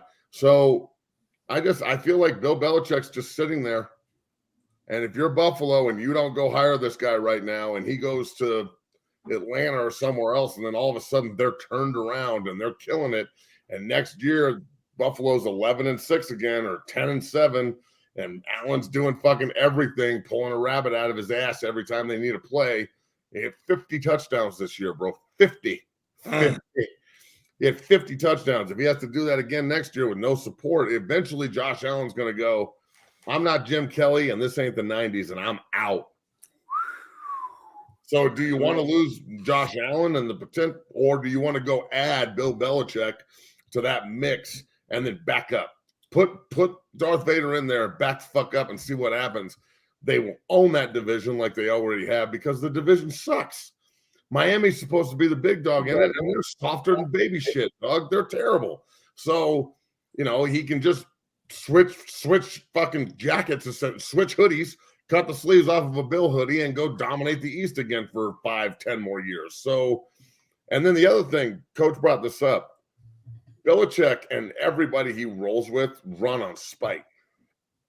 If you spite them or tell them what they can't do, they'll hate you for the rest of your fucking life, and everything that they have will be turned to trying to make that person that spited them look stupid. I know this. I played for nothing but Bill Belichick coaches that tried to emulate Bill at every turn, and that's the way they operated. And unfortunately, it kind of rubbed off on me where that's how I operate, where somebody tells me what I can't do, and I'm like, okay, I have no respect for you now. I hate your face, and I'm going to do everything humanly possible to make sure you look stupid so I can achieve. So I think that him being let go of his duties in New England, and now Buffalo opens. If I'm Bob Kraft and I'm sitting there on the massage table about to get, Chicago backhanded, and I'm like, oh my God, look what happened on ESPN. The fucking Bills lost and McDermott's out. Oh my God, Bills going to Buffalo. Everyone in New England's sphincter is going to tighten up like a dolphin, like watertight, dog. It is going to be real, real tricky around Buffalo and Boston. Bill is a bill. That's going to be the Bill's a bill, baby. I hope that is the case. I hope Belichick, I would love to see that. I don't know if they're going to get rid of McDermott. I'm at this point, I'm asking, what has McDermott done that deserves him to keep his job? Sirianni's under fire. McCarthy's under fire. You fired Belichick and Pete Carroll, who have rings. This isn't the year to fire a dude to make an example. Then I don't know when it is, because you've never had guys that have won rings sitting there waiting to be hired like they do right now. I think Buffalo everywhere available. I would be shocked if Buffalo don't make a move, Smitty. But do you want to go old, though? That's my only counter. You know what I'm saying? Yeah. We know Belichick's a legend. Old might be the best thing for Josh Allen and this defense. Like, to be honest, this is culture change. Like, the Buffalo Bills need a structural environment change. They don't need some hoorah running around calling plays. They need a guy to come in and fucking focus this organization. And who's better than a Carroll or a Belichick? Like, I don't see it. Or even a Vrabel. I think Vrabel comes in there. I like Vrabel because he's young and he still has that same type of old school mentality. That's my pick, if anything. Belichick, I respect everything he's done, of course. I'm just saying, there does come a point when it is time. And I wouldn't be shocked. I wouldn't be shocked either way, but I definitely wouldn't be shocked if Andy Reid somehow can win another one. And now we're talking about him and Belichick, in this class with Bill Walsh and some major players, right? I wouldn't be surprised if he walks into the sunset either. So there'll be another opening. So, like, I'm telling you, there's going to be some things that happen, I think, in the next few weeks. But Buffalo, I think, is the first domino that falls. It has to, in my opinion, with these guys out there. I truly believe that Harbaugh is going to be the Chargers coach. Why it's taking so long, in my opinion, he's interviewed twice in Atlanta. The same with Belichick, because I think Belichick is controlling the narrative on this whole thing and this dominoes. And I think Matt and I mentioned this last week. I think Belichick goes and then everything falls into place. I just don't. There's a reason why Carolina hasn't hired a coach. There's a reason why Washington hasn't hired a coach, because they're waiting on second-tier guys that they know they can't get first-tier. They're going to get second-tier guys or coordinators in these playoff games, like Ben Johnson in Detroit, probably maybe going to Washington. And then you have coordinators in the league right now in the playoffs that are probably going to get a job if they don't hire the DC for the Rams, who's interviewed a few places already. He's up for some gigs. There's some gigs there. I don't know. Usually, Matt, tell the truth, jobs are hired already, right? By now? I'm kind of shocked at how long it's taken to fill all these. But it's all the Belichick effect. Everyone, when Bill gets hired or says, I'm done, he might just be fucking with everybody too. And say, I don't like any of these jobs. I'm out. I'm going to go fucking sail my boat in the Harbaugh. But if that happens, whether he gets hired or he moves on, everybody's going to start filling slots immediately after that. You have to. You can't wait this long. So eventually you got to start building your football team. And that's what it is. Transition into the NFC East, Sirianni was told, fire your coordinators or else. So he let Desai go yesterday. I believe he now has to find coordinators for both sides of the ball. Rumors came out that Jalen Hurts and Johnson aren't getting along on offense, and so who goes there. Player empowerment, the OC's out of there. So who do you hire? And this is another domino that needs to fall, because I've heard rumors that Sirianni's reached out to Chip Kelly to come run the offense. Yeah, heard that. Reliable source too. I've heard some things. I'm curious there's coordinator roles that need to be filled too for guys that are trying to save their jobs like Sirianni. So there's a lot of things that are about to happen here, and it's going to be very, very interesting, especially for me. The surprise one of all of these, Matt, was Bill O'Brien not waiting around long enough and just said, fuck it, go back to college and goes to Ohio State, when I thought he could go to Philly or one of these teams that needed an OC, maybe Chicago, somewhere. But yet he goes to college. He might be like, "Fuck this, I'm out." I'm curious how this is going to fall here shortly, but I agree it's going to be the Belichick rule that goes into place. Where he goes, everyone else falls in my opinion, and it's going to be interesting. I don't know. Well, look, offensive and defensive coordinators are usually either recycled, and they're guys that are retreads, or they're position coaches who are getting their first opportunity. And Chip Kelly going back to Philadelphia, that shit ain't happening.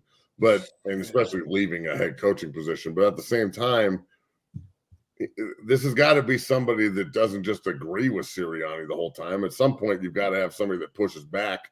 And then if Hurts is changing play calls and things of that nature, you got one of two different problems. Number one, the OC is a total, just fuckboy, and he has no respect of the room, and he's not doing the right thing. And then I would be like, okay, well, it's almost, negligent for the quarterback not to lead at that point. But then at the same time, when the quarterback takes over the leadership and the play calling pretty much and is making adjustments, and the offense goes in the tubes and they lose 5 out of 6 or 6 out of 7, whatever it was, well, then you've got an ego problem under center too. So you're not going to replace Jalen Hurts at this point. So you got to find somebody that can work with him. And I don't know who that's going to be. I don't have an answer for the Philadelphia Eagle fans on who their offensive coordinator is going to be. But I know this: you better find somebody that's run first that can put them in position to actually, exploit the weapons that they have, because they have way too many pieces on offense to just line up and do the same shit over and over again. I don't know how many times I was watching them and I'd be like, oh, look, quarterback draw or slip screen or something else that's extremely predictable out of the formations and the motion patterns that they run all year. So Big Matt, they got a book on Philadelphia as they ran through the season. They figured them out pretty quick. Before you get out of here, we got a few things that we want to break down with you real quick. Von Miller, by the lack of playing this year, he basically got paid $5 million per tackle this year. That's what he got. Good for him. Yeah, this guy really hasn't done much all year long. Another reason why, in my opinion, they struggle down the stretch. on defense anyway. This is a Hall of Famer, man. I'm not tripping about Von Miller. First ballot Hall of Fame. One of the greatest pass rushers we've ever seen in our entire life. He kind of got old. Narrative y'all both pushing right now is the reason why football's shitty as fuck. That's bullshit. He's coming off of a fucking massive ACL tear at the end of the season. Late in his career. And he's been healthy for 6 weeks and hasn't played. Well, I'm not saying he's what he was, but acting like I'm not going to mock the man because he's coming off ACL. Yeah, but I'm saying, why don't we replace him with players who can play on our team to help us win? Why are we worried about paying a dude that don't even fucking play? Right. You literally just answered your own question. He didn't play for 6 weeks, and they went on a massive winning streak and won the East. So they did replace him. You to answer my question. I said, why don't we replace him with players who can play and help me win? Again, you literally just answered your own question. How? By saying, bro, you just said they need to replace him. He didn't play for 6 weeks, and they won the East. Yesterday, they had a ton of guys hurt. He had to play. They didn't have anybody else to play. They were rotating in 2 linebackers. Klein got hurt. They had no pass rushers. Everybody's hurt, so he had to play. He won't be back in Buffalo, but I'll be goddamned if I, especially in Denver, Colorado, is going to sit here and criticize Von fucking Miller of all people, other than say thank you. He's coming off of an ACL. He will get picked up by somebody next year and probably have a pretty good season. He's an absolute freak, and because he made money on a contract, that's why football's shitty. Sorry, but I'm that's like dissing Kobe his last year. Everybody was giving him hell. Why is the Lakers paying him $20 million and he's averaging 16 points? And as a Lakers fan, as a Kobe lover, I'm like, bro, it's because of everything he's did. Let that man get paid his money. My point being is Von Miller is one of the greatest players we've ever seen in our entire lives. I'm not about to get mad at all if you quote unquote stole some money. Next year, if he's terrible and like goes somewhere and signs a big deal and he's not active and can't play, well then okay, maybe it's time to hang it up. But even at that point, I'm not going to fucking act like he's a scrub. That's fucking bullshit. Here's my issue. It's not about Von Miller. Tell me on this Buffalo Bills roster who has a $70 million cap move to make with Josh Allen. Stephon Diggs is highly overpaid as a no-show in postseason, and you pay Von Miller exorbitant amount of money, and you have this roster. Name me something on this roster other than Josh Allen who I can build on. Nobody. This team is overpaid and overpriced. They need to get younger and fucking pay guys that can play. This team is a bad roster move away from being irrelevant in the East. Like, that's how bad they are, Matt. And they won based on Josh Allen carrying them, as you know. And luckily, Joe Brady came up and said, let's run the ball with Cook and take some pressure off Josh Allen. And then last night, avoided it in the second half, put the pressure back on him. And they have a guy that can't rush the passer and is old and having to play because Matt mentioned they're injury prone and they're very beat up on defense. And we can't get younger for less money? I don't get it. The roster is badly constructed, Matt. And you know this better than anybody. That roster is not a team that should have even been this far. And that's probably the greatness that you mentioned, a guy, Josh Allen, who had 50 touchdowns. Yeah, I mean, that's a lot to unpack, but the entire roster isn't terrible. Right. They've got some guys that are making money that they probably won't make in the future as they get released or cut. But they've won the East 5 years in a row or some shit. That's not a bad roster. That's either a shitty division, but even at the same time, like New England didn't win the East every year just because the division was shitty. It's because they were good on top of the division being shitty. I mean, there were a couple of years where the division was actually pretty good. So again, I don't know what you want me to say here other than players getting their money is something I'm never really going to get mad at. But at the same time, next year we'll set the bar on how much they're worth. Period. So, Diggs. Remember, JB, the Bills had a lot of injuries this year, too.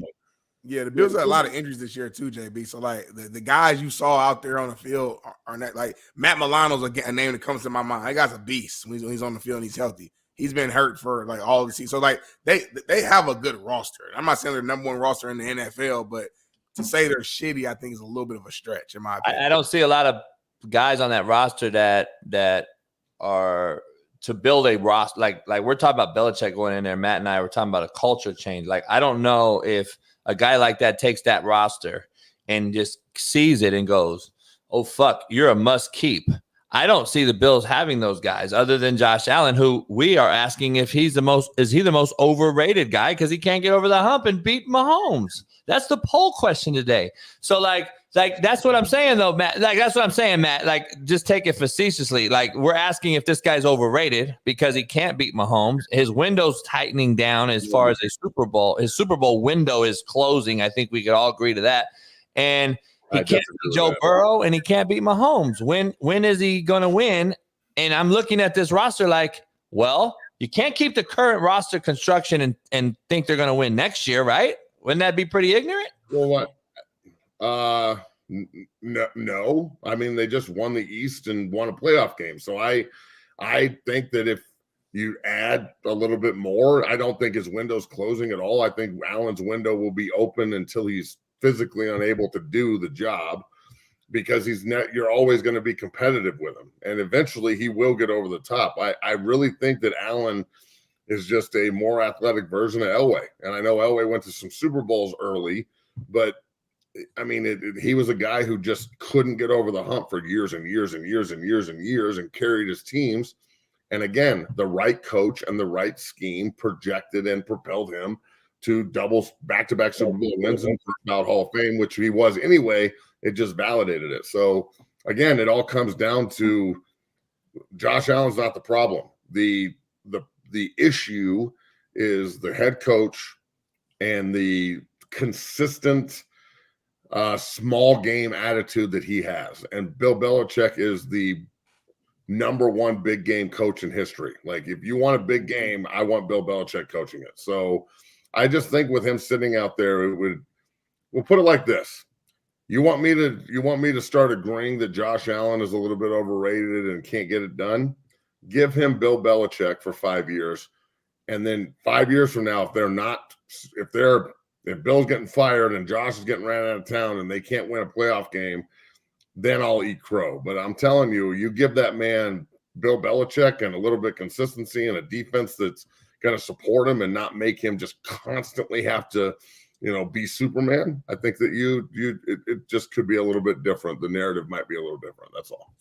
Hey, we got to get out of here. But the last thing I want to ask you, Alabama gets Alabama's 5-star quarterback that they had transferred out, headed to Ohio State. Ohio State also got one of Alabama's best skill players last week. Ohio State has spent $13 million in the transfer portal due to a couple of sources I saw online. Lane Kiffin is kind of mocking it and tweeting it out that Ohio State spent that much on transfer portal. Ohio State and Ryan Day's got to pretty much shit or get off the pot this year with this roster moves they've made. And going back to the Chip Kelly point, is it not a good time to leave UCLA entering the Big 12, though? No, I don't think you're going to leave UCLA to go be the offensive coordinator in a place where you were the head coach and they hated you and despised your ass and wanted to fucking take you to Broad Street and beat the shit out of you now. He's hated everywhere, though. He's hated in Frisco. He's hated in LA. He's hated in Oregon. He's not hating in fucking Westwood. So UCLA, he's the head coach at UCLA. I wouldn't be leaving that to go be an offensive coordinator at his age with everything he's done for Nick Sirianni. Fucking absolutely not. Right.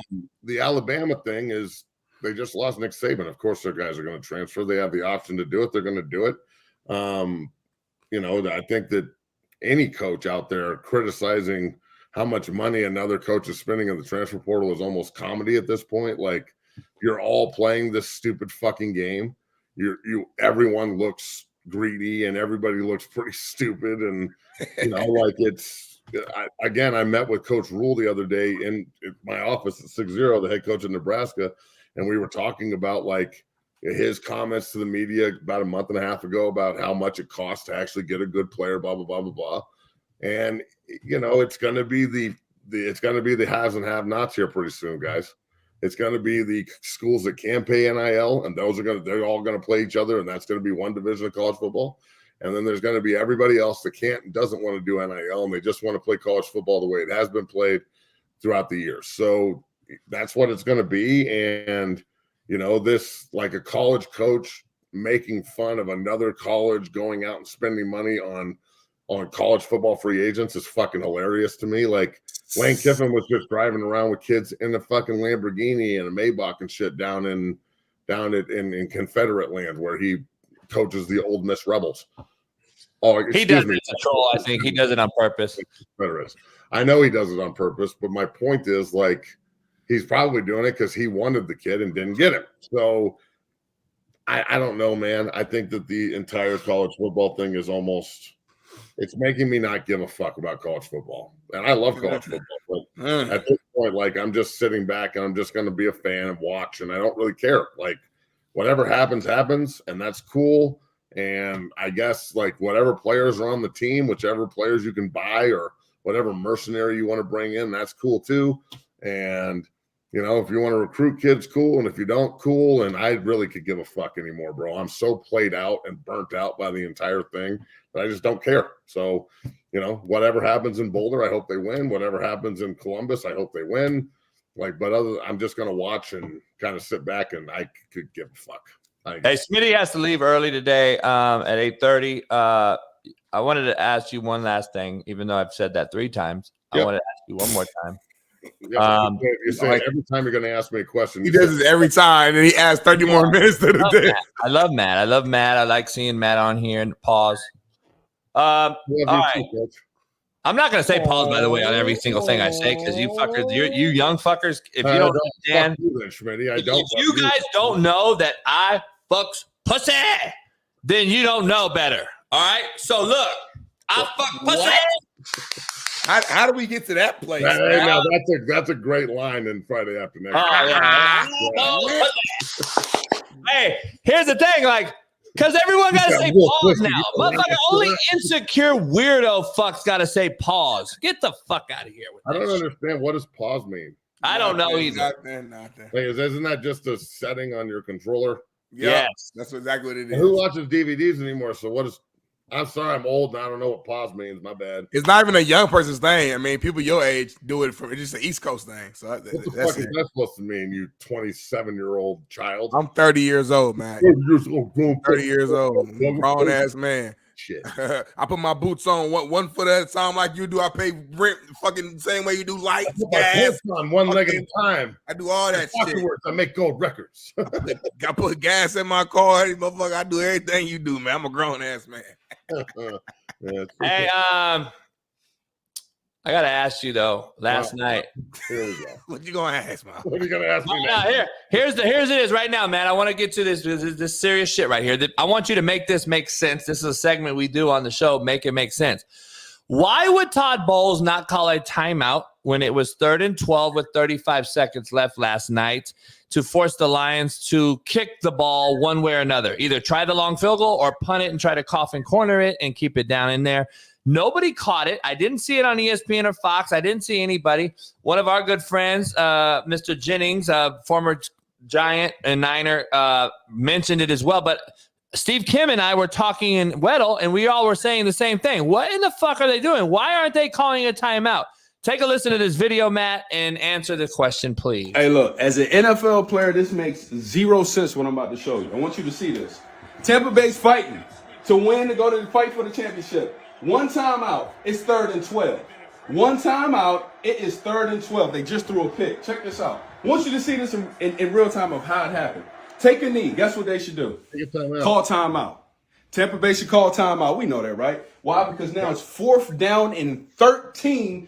Detroit Lions, what do they have to do? Kick a long field goal or potentially punt. That puts you in a position to get the ball back. What do? One timeout. Now it's 4th down and 13. They do nothing. Make that make sense.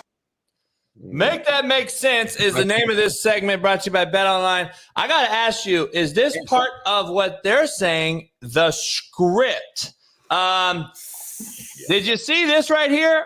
It says Reba McEntire, Usher, and Post Malone are going to be performing at San Francisco Niners versus Baltimore Ravens Super Bowl. They're already saying it. Let me ask you. Hold on. Also, real quick, just one more note to add to that. I know you guys have seen the whole conspiracy behind the Super Bowl logo and the colors of it every single. Oh, Bailey, please find it if you got time.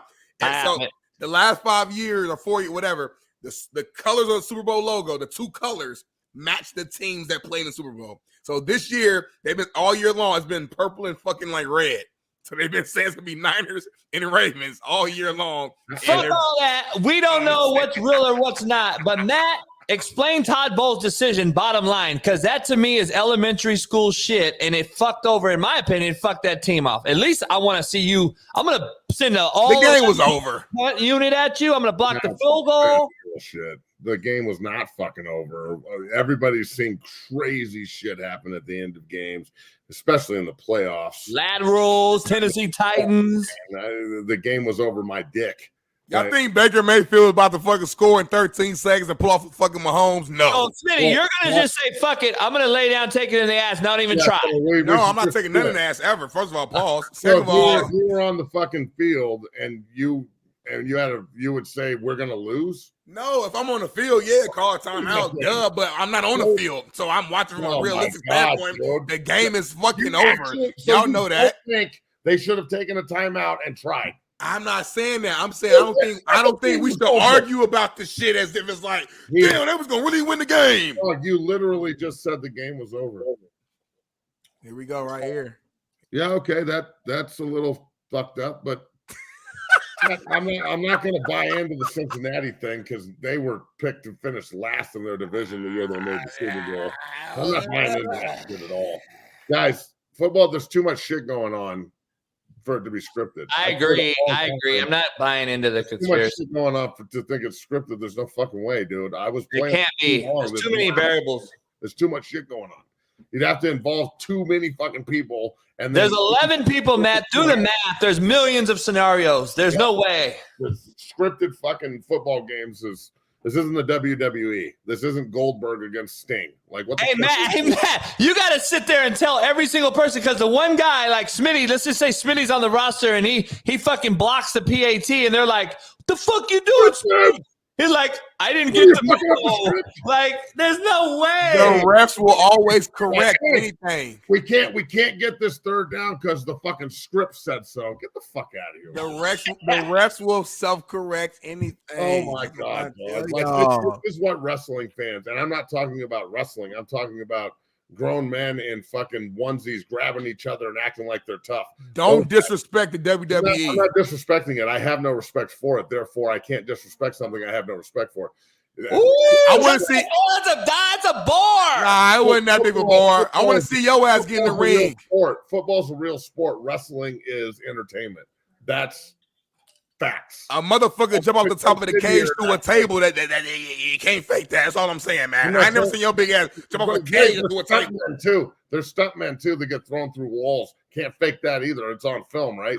So again, like that, you're all the WWE is teaching guys who couldn't play sports how to be stuntmen in the the world of entertainment in movies, in whatever, on TV. That's all it is. Goldberg played college football. He couldn't make it in the NFL. Went to wrestle. The Rock played college football. And couldn't make it in the NFL or Canada and went to wrestle. I'm not disrespecting the men. I'm saying wrestling is scripted bullshit that like everybody in the world knows it too, and then you try and sit here and act like it's not. I'm just saying, just be what you really are. The wrestling scripted, football is not scripted. There's too much shit going on for me to believe that. And every wrestling fan in the world is going to freak out on me about this. Again, you probably still believe in Santa Claus and the Easter Bunny and all this other bullshit too. I don't care. I don't watch wrestling because I like sports. I don't like watching stuntmen grab each other. That's my opinion. Wow.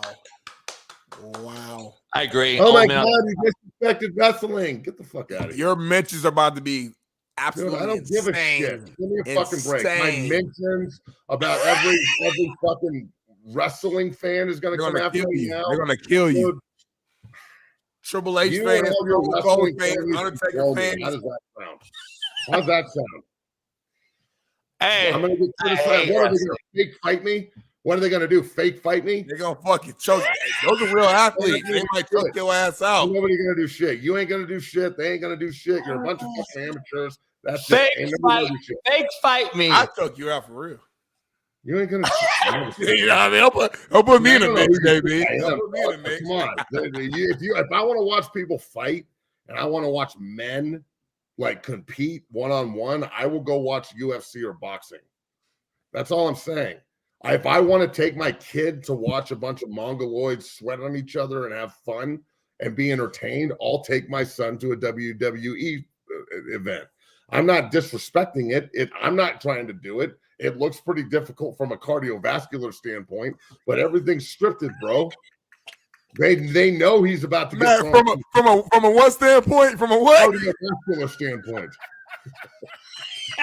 Matt's cooking today, real calm and collected too. I like his voice. I like the voice monotone. I watched Brock about the Sanders brothers. It's kind of that simple. What? It's very simple it's very similar to my voice when I asked you about Shedeur Sanders and Shiloh. Hey, much love, man, Matt. Go watch 6-0. Hey, man, one more thing. Podcast. I'm just fucking with you. What do you want? I don't want nothing. Enjoy your day, day, man. On at 10 a.m. We're going to sit here and debate the greatness of the Big Show as opposed to the greatness of the fucking the Undertaker. Yeah, he's a badass. I love it. It's awesome. I'm not not sitting here shitting on wrestling, but you can't tell me it's not scripted and it's not. Wrestling is a sport. It's just way down here. That's all I'm saying. Agree. Much love, Matt. We'll see you tomorrow. Hey, maybe, because apparently the wrestling cronies are coming after me now. So, Smitty, you and all your wrestling fans. Right there, bud.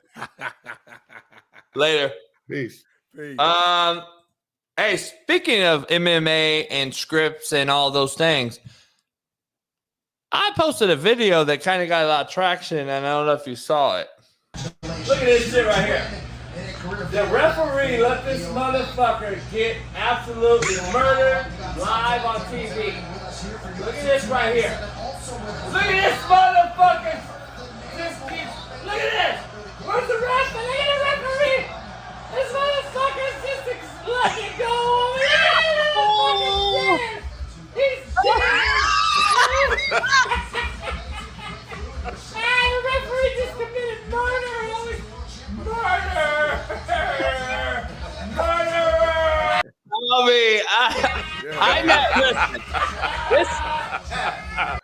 This is the funny part that Matt was just talking about. Like, people on Instagram are literally telling you don't know shit about it. And I'm saying, homie, it was a funny post. I don't fucking care. I don't watch MMA. I didn't give a fuck. All I know was a human was getting absolutely fucking mollywopped, and the ref was watching that shit. And I was like, damn, is this real? Homie, I never cried that hard in my life. I was dying. I was like, fuck, this dude's dead. Then he was laying there, Big Smitty, like that.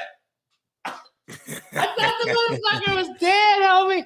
I swear to God, I thought that shit cat was dead. And he was winning the whole fight, that guy. The whole fight. The white boy was winning the whole fight. That's how it lasts, though. Hey, get to that end. One move, one slip up, boom. Mess up everything. Speaking of MMA, stay in there because you got to get out of here in about 15. We'll see if Weddle pops on. I got to ask you, this Sean Strickland guy who came out and made those comments and about the Canadian, Steve came on. He was, I guess, an Asian cat in Canada talking about made up humans and all that shit. And Sean was like, no, I don't want my daughter to fight against men and all this. So apparently he had a fight, and I watched that fight. We got it because we had some folks here. We were watching the football games, and it was on afterwards. And I was like, I never seen a cat get jabbed I ain't seen a cat get jabbed since fucking Rocky Balboa got jabbed the fuck out of Tarver in 2006 on the new Rocky Balboa movie. He got the fuck jabbed out of him. His face, I thought, was like, holy shit, this guy's face is, and this is MMA, and this guy Sean Strickland just jabbing the shit out of the dude through his protection, though. Like he was hitting himself, homie. Yeah. And I'm like, damn. So he's getting his ass worked, and he got taken down a few times, but it was literally nothing serious. He never was in harm's way, and he was bleeding from a headbutt. The question is, apparently they've come out and said, and they showed the judges' scorecards a day later, and every one of them had Strickland winning, and he lost. And then Dana White came out and basically destroyed another guy, saying, I don't put a leash on my fighters. They can say whatever they want. It's freedom of speech. Again, 2024, the year of the truth teller, I hope. Do you watch that shit at all? I usually do watch it, but I did not catch the Sean Strickland fight, which I know was a big fight, but I usually tap in like UFC fights all the time. And it's been multiple times where it goes to decision, and it's kind of tough because I don't understand all the points. You know, I know if you get a takedown, that's like automatic, you get a point. If a motherfucker's on top of you the entire round, but he didn't really hit you that much, but he had control the entire round, he's gonna win that round. So it was always tough for me to like decipher in those decision situations, like who's the real winner, you know what I'm saying? But I did see all the stuff online and the highlights and stuff like that of the Sean Strickland fight. And I don't know, man. I wouldn't be shocked, I'll say that, when it comes out to judges, because these are people like, it could be me, you, and fucking Matt. And if we don't like somebody, you know, from our own personal beliefs or thoughts, maybe even subconsciously that could play a role or go into your decision making. You know what I'm saying? Anytime you're dealing with humans, emotions play a role in that. So I'm not surprised at all if that was the case. But yeah, I didn't watch the whole fight myself to give my thoughts on if he should have won or he shouldn't have won. So, what? I saw in the chat right now, shout out to our guy Bailey, just put some quote unquote breaking news. Looks like Zach Ertz just signed with the Lions. I just saw that. You can still sign this late? Yeah, that's the argument we were making. Remember when Cook got traded to the Ravens? We're like, can we just bounce to a playoff winning team or a Super Bowl contender this late in the season? To me, we had that whole debate. Remember? So he's trying to get a ring. I think even though Atlanta's tight end is balling, of course, the rookie, but he's got a little injury. He's a little hurt, banged up, and I think they need that second guy. He's fresh too. He ain't played all year really, so he's fresh. He got hurt. I think he was hurt most of the year in Arizona. Was he in Arizona? Yeah, Arizona. Yeah. All right, real quick. You got about 10 minutes before you get out of here. I know you got to take a call. I got to break this down with you. CJ Gardner calls out Baker Mayfield on IG. I guess he picked the ball off in the game, and then he threw the ball back at Baker. I like Baker's year. I thought he had a good year. I'm still not a Baker. I don't think Baker's that guy. I think he had a great year. I'm actually rooting for Baker. I like to see him because I like his attitude. I like that he has grit and talks shit and all that. I love the performance he did in LA when he was there 24 hours basically, and came in and balled and won the game for the Rams last year. I like that he showed that investment in learning the protection. And I got my buddy's a receiver coach for the Rams, and he told me what professionalism the guy just came in and slept in the office. He flew straight there, learned the protection, which is number one thing you got to learn. And for him to do that in basically 30 hours, I loved it. But he's probably going to get a big bag. I don't know. I'm not against it. Like, get your money. I'm with you and Matt on that part. But again, I don't know if we're creating rosters that are fucking top to bottom strong by overpaying quarterbacks that have yet to win a meaningful football game. And I'm just like, we keep overpaying, in my opinion, and I don't believe you can build a roster, and that's why football is mediocrity. That's why I think it's watered down. That's why I don't think we have a good, solid foundation.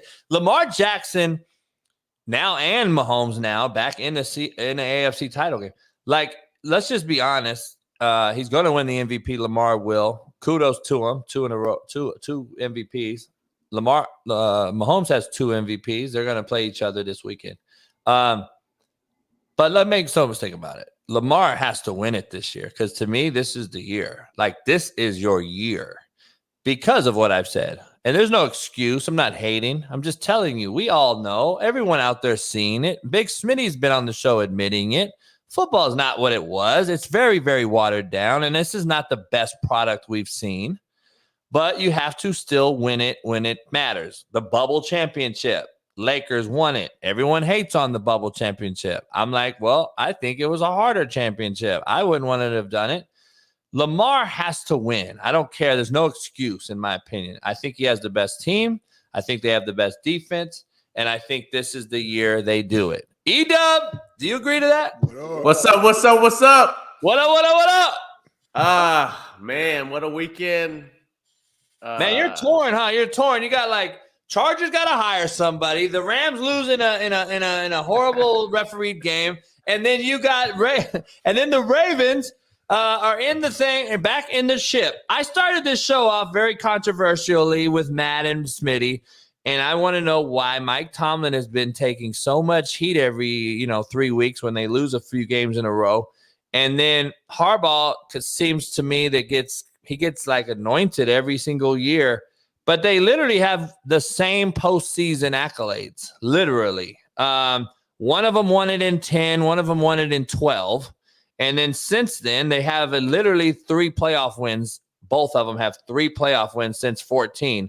Lamar's 2-3 now in the playoffs since 18. Does Harbaugh get a pass where he shouldn't, or do you think no?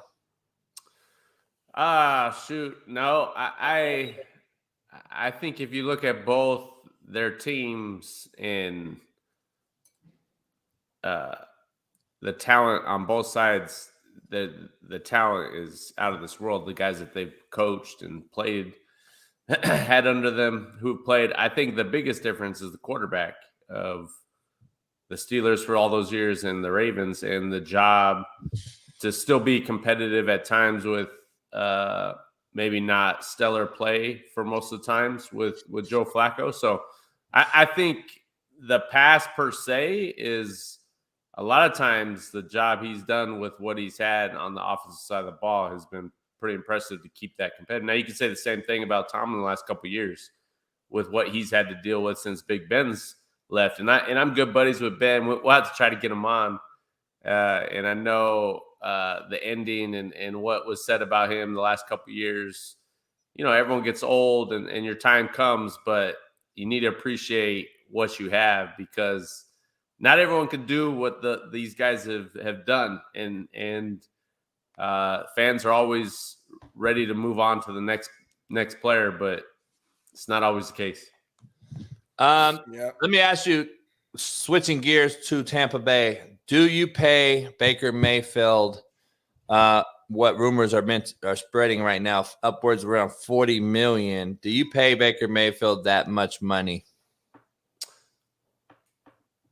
No, not that he's not deserving. If I'm a team, I'm paying for what you are. The same thing for Dak, and I talk with this about my boys. I thought do you extend them? Do you not? It's the same thing. I go to Dak and I say, listen, like you had an amazing year. The success and whatnot is a team game. I want you around, but I'm not paying you $50 million plus. It's just I can't sit here and say that that's what you're worth. And you could think that, and players can think that. And it's the same thing for Baker. Baker, I love you. I love what you've done for the team. You lead, but you are a 30 to 35 a year quarterback.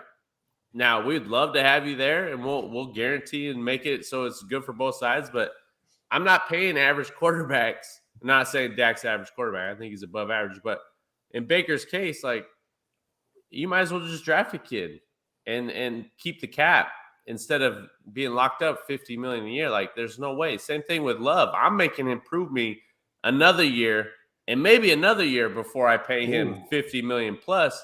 1 year is not going to do it for me. If I agree with you 100%. I don't know. We're so quick to anoint guys in this day and age. We talk about it all the time on the show with Smitty.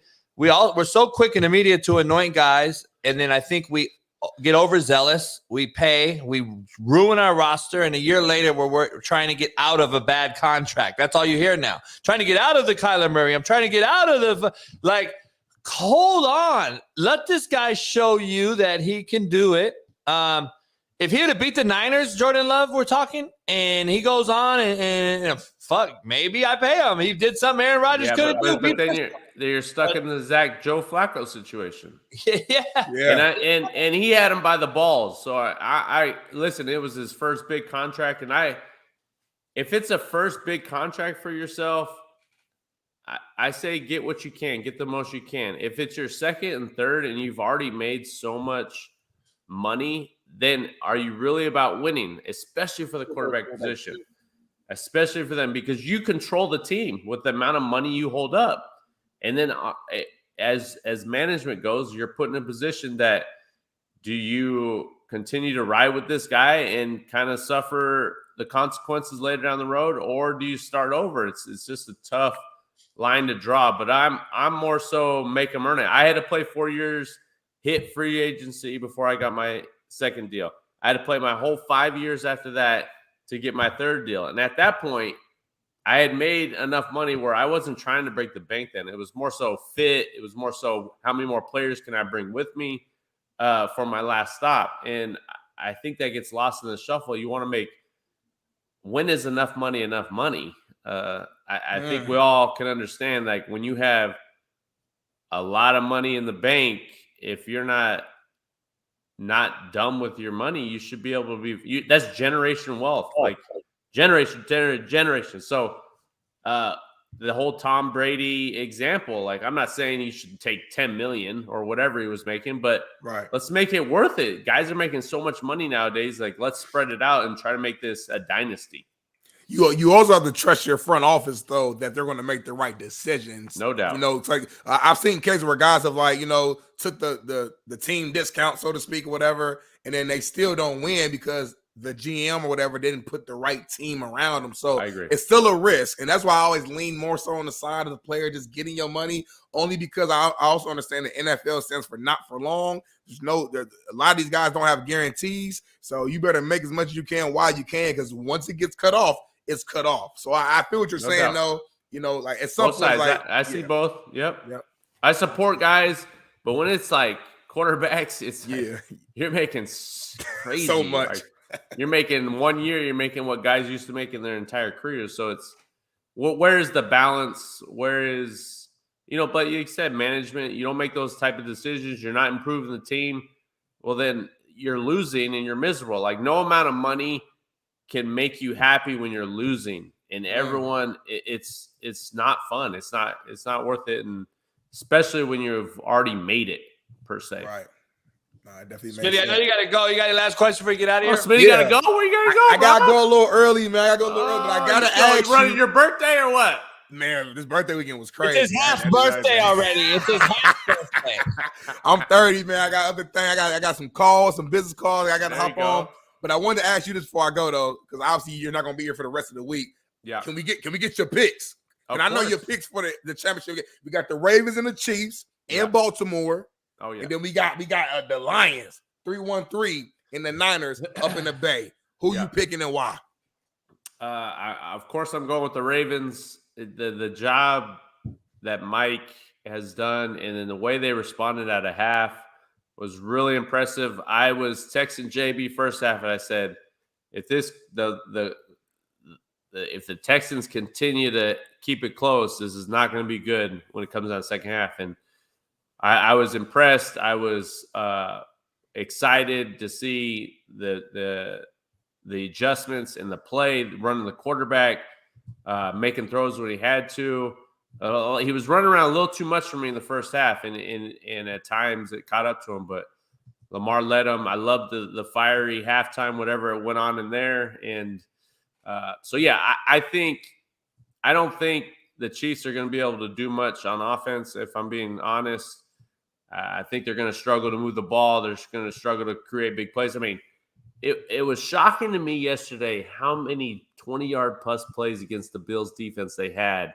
It was like 10-0 And over time, when you're having to work and work and work for yards as an offense, it's tough to be sustainable. Where if you're getting creative big plays over and over and over again, it's much easier to score. So that was pretty. I was shocked at that. So long story short, I think it'll be a close game because of Spags' defense, the amount of different looks, the pressure package. I do think it's going to mess with Lamar for times. Now, is he going to be able to adjust? Is he going to make them pay? I'm hoping. Because if so, I don't think it'll be close. I think Baltimore's a better team in all three phases. They have the MVP. He's playing like it. And that defense it's historically, if they go win it all, can be historically one of the best ever of what they're doing and how they're playing. So Ravens all day. On the other side, man, I think it's the Lions' year. I think even though everything says Niners, is Debo going to play? I'm not. Again, up until that last series, Purdy it was not. I'm not going to say not the guy, but it shows up the limitations and the decision making. And he's young, and you can't take that away. But at the end of the day, I don't know, man. It's you kind of just. I got a weird feeling like it's the Lions. I think they're playing good. I haven't seen Goff play this composed, this direct. The leadership from the top down. It's amazing to see. It's fun. I mean, how do you not root for this team from the head coach to the players? They're connected. So I got the Lions in an upset. Ravens, Lions in the Super Bowl, and I got the Ravens winning it all. Hey, the NFL script says the Ravens, Niners have already been put in this May, the script. I mean, hey, if the script comes true, great, because that means the Chiefs aren't in it, and the Chiefs need to be out. But I will give kudos to what's that say? Yeah, it says that this type of stuff, man. And then the refs are now 5-0 in the playoffs for Mahomes with that crew. They play. Hey, they earned it. Other than a couple mishaps with Diggs, and the Bills had 4 chances to score in the second half. 4 chances that their defense gave them to go win the game, and they didn't do it. So you got to tip your hat to the Chiefs. They played good football on both sides. They didn't make mistakes. They had that one bad call on the pass interference. They gave that to the Chiefs, which was, I can't believe they called it. I don't even know what they were looking at, but. Hey, Smitty, you got to run. You got to run. We'll hold it down. We'll hold it down. It's a JB and E-Dub show now. Yeah, hold it down, man. We'll hold it down. Let him go early. He needs to prepare for this ass whooping tomorrow about this Lamar Jackson. Him and Tank Johnson are going to try to overmatch me on this deal. Yeah, they're going to get after you. I may have to chime in. I may have to make a surprise guest showing. Ooh. Hell yeah. I might need Don't help. keep me with a good time. Tag me in. I'm a hard y'all though. Peace. All right, E-Dub, real quick. Last night, Bills game. The Bills game. Let's talk about it real quick. The Bills game. Andy Reid owns McDermott. I came out with a hot take, and I'm like, look, Belichick's waiting to take that Atlanta Falcons job for the simple fact that he was waiting on McDermott to be fired if he was or was not. I love Belichick in Buffalo. Just to give everybody a shit sandwich. I think he would do it. I think he would eat his own young on the football field. That's the coach he is. People are like, he won't do it. Orlovsky and them are like, he won't play in his own league. I'm like, you're crazy. A good friend of mine's the O-line coach there, and he's like, you're out of your mind. He would take the Buffalo job in a New York minute. With Josh Allen and that defensive structure that he can only make better and organize, I would say. I would love him in Buffalo. I'm waiting for it. Just when we're talking coaching and games, how in the world did Casey run for 160, 50 yards, knowing they have no receivers and you have the tight end? How was he just playing that two shell all game and giving them an easy out?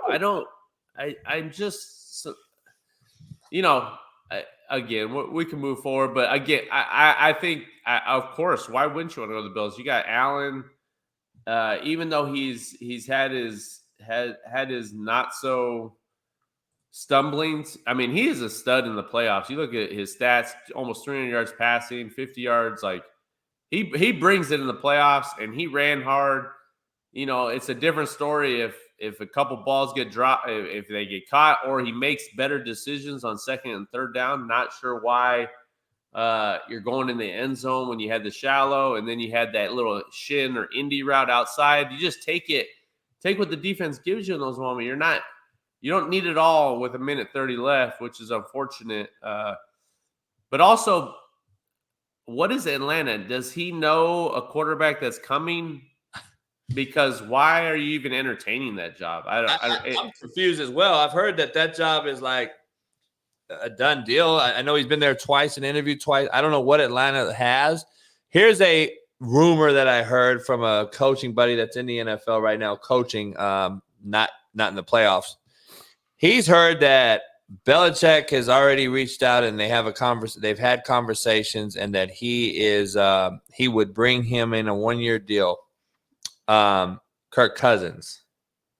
And so Kirk would come down to Atlanta with Bijan Robinson. They got some good pieces. I like the wideouts and tight end, but defensively, I don't know how good they are. I haven't followed them that well, but I'm sure Belichick will have them better. I like Buffalo hands down over any team for Belichick. But having said that, I don't know. I mean, I'm sure he'd use Bijan a little different than they did.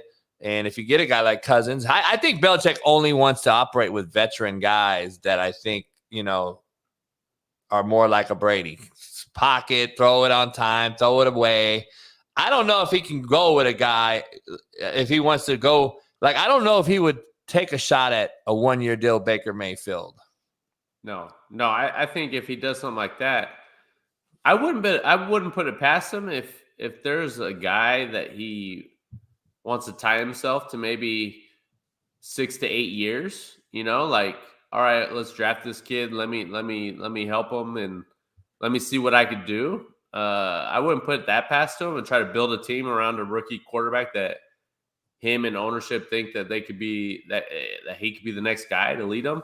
And then also a bridge quarterback for that young quarterback like Kirk Cousins, like a Drew Bledsoe, Tom Brady situation. But would Kirk do that? Like, I wouldn't go on a 1-year deal. If I'm only signing a 1-year deal at quarterback, I'm not playing anymore. So if you're Buffalo, do you cut bait with McDermott?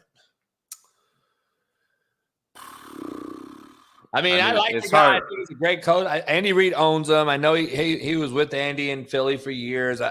Look, I think he's a hell of a football coach. I don't know if he's a head coach. There's a lot of coordinators out here who I don't know should be head coaches. And I think he gets outmatched. It's like schematically, structurally. He does some shit that I question that's unbelievable. But look, he's there. I'm not. I'm just saying you should have won 2 of these 3 Kansas City matchups. And that was all on you. And I don't know if that's ever going to change.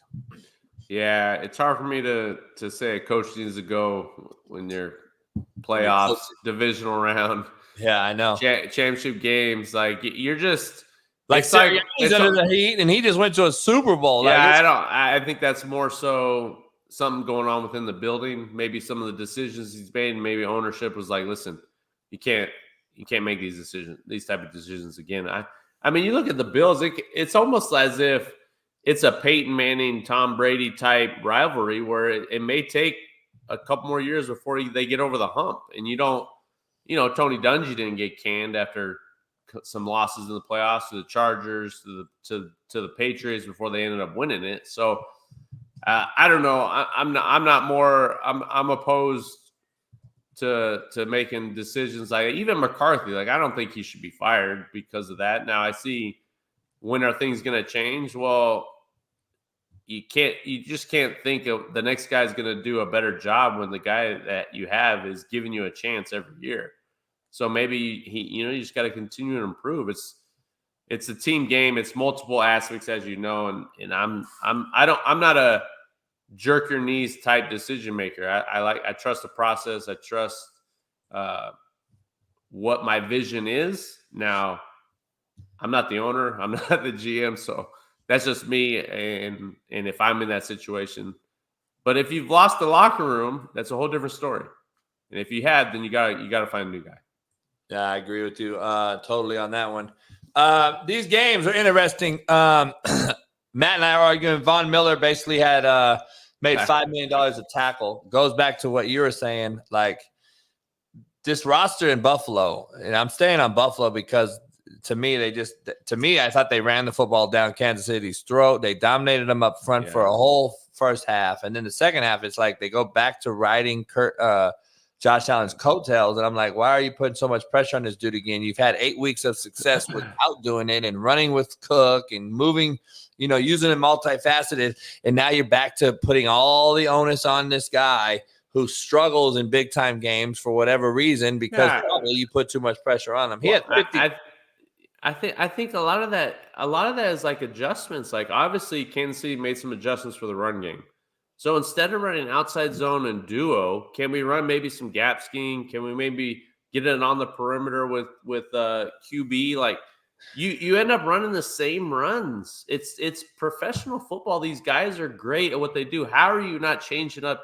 How many times did we see the same runs in the second half get negative yards? Like, we saw all the power read motion, pull the guard. Yes. They ran power read run game with the Q. They ran fake out. They ran fake power read play action. They ran RPO off power read. Everything's on power read. Pulling the guard predicated. Like, when are you gonna pull? When are you gonna run some counter? Like, when are you gonna run some pin and pull and get these guys on the edge and crack the tight end down? Kincaid, you got two good tight ends. You didn't even use it. You got to feed Kincaid. I don't know the emphasis of trying to force feed Diggs. I think he's an incredible player, and he has been, but he's not the same guy. Kincaid is the guy that he is the matchup now, and it goes back to the offense coordinator. He's a young guy. He got halfway through the year that he got thrust in there. It's Joe Brady. So, I mean, you gotta stay ahead. You can't just sit there and think like the defense aren't good. You're going against one of the best coordinators of all time. You don't think he's going to start shutting that stuff down? Anyways, I don't even remember the question. Von, this play right here just breaks my heart. Like, look at this. Ryan Clark on Get Up this morning said that was a bad ball. He didn't. There's no way he said that. Yeah, I swear to God, I watched it this morning. Him and Orlovsky are arguing. He says it's a bad ball. Ryan's tripping. I know he is. And the crazy part is he came out and was just like talking shit about Josh Allen and all these. And listen, I said that he has to win, or he's going to consider to be an overrated, performing guy. I mean, that's just what he's going to be in the NFL. If he doesn't they said that about Peyton too. So I would try to go back to that because of the success that Peyton has during the regular season, success in the playoffs. He doesn't have the MVPs like Peyton has, but Peyton took a minute before he got over the hump, and then it changed scenery and got another one. So he has the ability, he has the talent, man. He makes plays that nobody else can.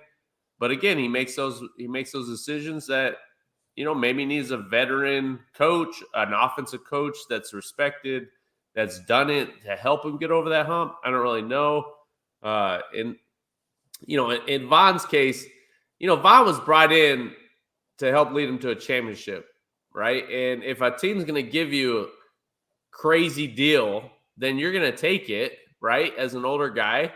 And unfortunately, he got hurt, and you're never the same when you get an injury that late in your career. But it's not his fault. It's the Bills. I would have never, I love Von, but I would have never gave him that 6-year deal. I'm sorry. And that was my point, though. It's like, get your money. Shit. I know we know he's a Hall of Fame guy, but the roster, in my opinion, other than Josh Allen, I'm looking at that roster and I'm like, there's not a guy out there that's not replaceable other than, even Cook, even though I like Cook, I think he's great, but he's not irreplaceable. Like there's no Diggs. He's over the top of his prime. He's not irreplaceable. Like, and he's got a bad contract. Like, I don't know. And then they got $50 million in cap space that they're going to lose with Josh Allen this offseason. So I'm just like, they got some roster issues, in my opinion, that is scary. They gotta get some young guys. They're gonna have some work to do, obviously, and that comes after the first year or two after you sign a big deal to the quarterback. And if you don't get in that window, it's you're an uphill battle after that. Let's talk about it for a couple minutes before you get out of here. It's pouring rain here. Yeah, same with me.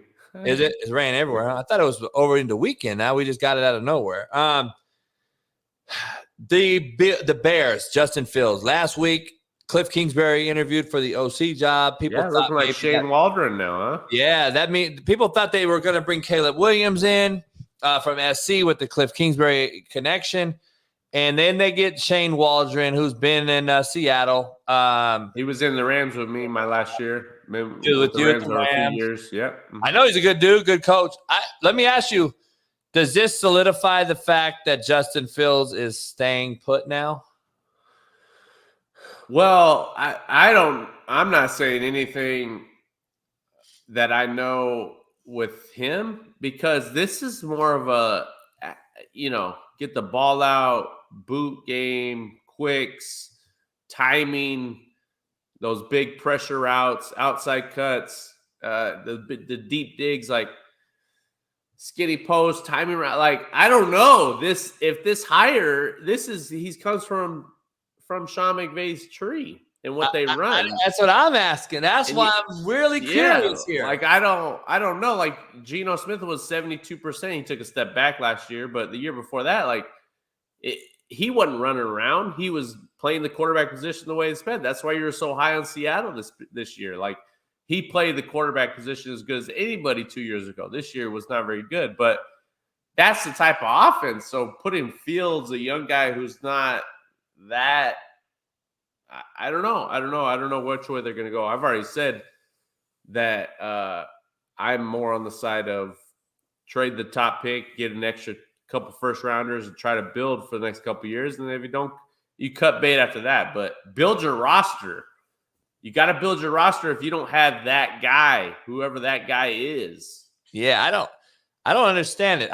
I'm hiring Roman all the way every day, 24/7 for that roster right now. I would say, no doubt. For them not to go get Roman and they bring in Waldron, who, to your point, like, he's a West Coast 11, 10, 21, quick game, spread it out, get the ball out quick. Yeah. That's not Justin Fields. No. Like, I'm curious to see in this one. I don't know how it's going to play out, but I don't. And you definitely not going to get Caleb Williams then with Shane Waldron. Like, to me, I mean, it's the same. You're robbing Peter to pay Paul here, and I just don't get it. I really don't. Jason Kelsey shows up to support his brother yesterday in crazy fashion. He's like, gotta love it. He's like, fuck it, I don't care. I'm retiring early if I do retire. There's rumors now that he's out. Him and Travis may both retire together and walk out on the top one way or the other. They both may be leaving just because the interest level's not there for Travis. Travis looked good again last night, I thought, finally. Played better than he has in the last few weeks. Jason was like, screw it, I'm going to go jump into the Buffalo Mafia, Bills Mafia. The fans got to love this guy. They got to love this guy. How do you not? You think he's retiring? Jason? I don't. It's just I just think in my experience, and when your heart and mind aren't in it to deal with the pain and sacrifice and time, and it's not easy given everything you have to try to be the best in the league, and that is your standard. And so when you don't want to sacrifice and do the hours that it takes off season, all that, it's not worth it. So if that is the case, and that is creeping into his mind, he needs to leave, because you're not going to enjoy it. You're not going to play the way you want to play. And the great players, I would say I was great in my own right, but when you don't have that desire to do everything that is needed to play at that level, you got to hang it up. So if he feeling that way, I would say yeah. If he does, maybe it's telling that it's time, right? And he's had one heck of a career. It'll be interesting. It would be crazy to see both of them go at the same time. That would be a story in itself. Yeah, I agree. All right, we gotta do some hell yeah, hell nah. I gotta ask you, was this a flop? Hell yeah or hell nah? Come on, this is insane. Caitlin? Yes. I got this slow motion clip here, E-Dub, and I'm trying to figure out that did she really get hit, or is this a LeBron James flop? Oh, it's 100% a flop. There's no doubt about it. I don't know what she said or how long she was on the ground, or did she say she got hurt? Like let's like rewind that, Bailey. This is another angle. We got the end zone and the wide copy here. What is like? And apparently she holds. So she has cops or security around her 24/7. The fuck? Why? What is she? She's someone what's going on here? I don't know. That's crazy. I don't know. Did you watch Sean Strickland fight? I didn't. I was getting updates on Twitter and read up on it. I thought he dominated the fight. I looked at both their faces and I said, "Sheesh, dude."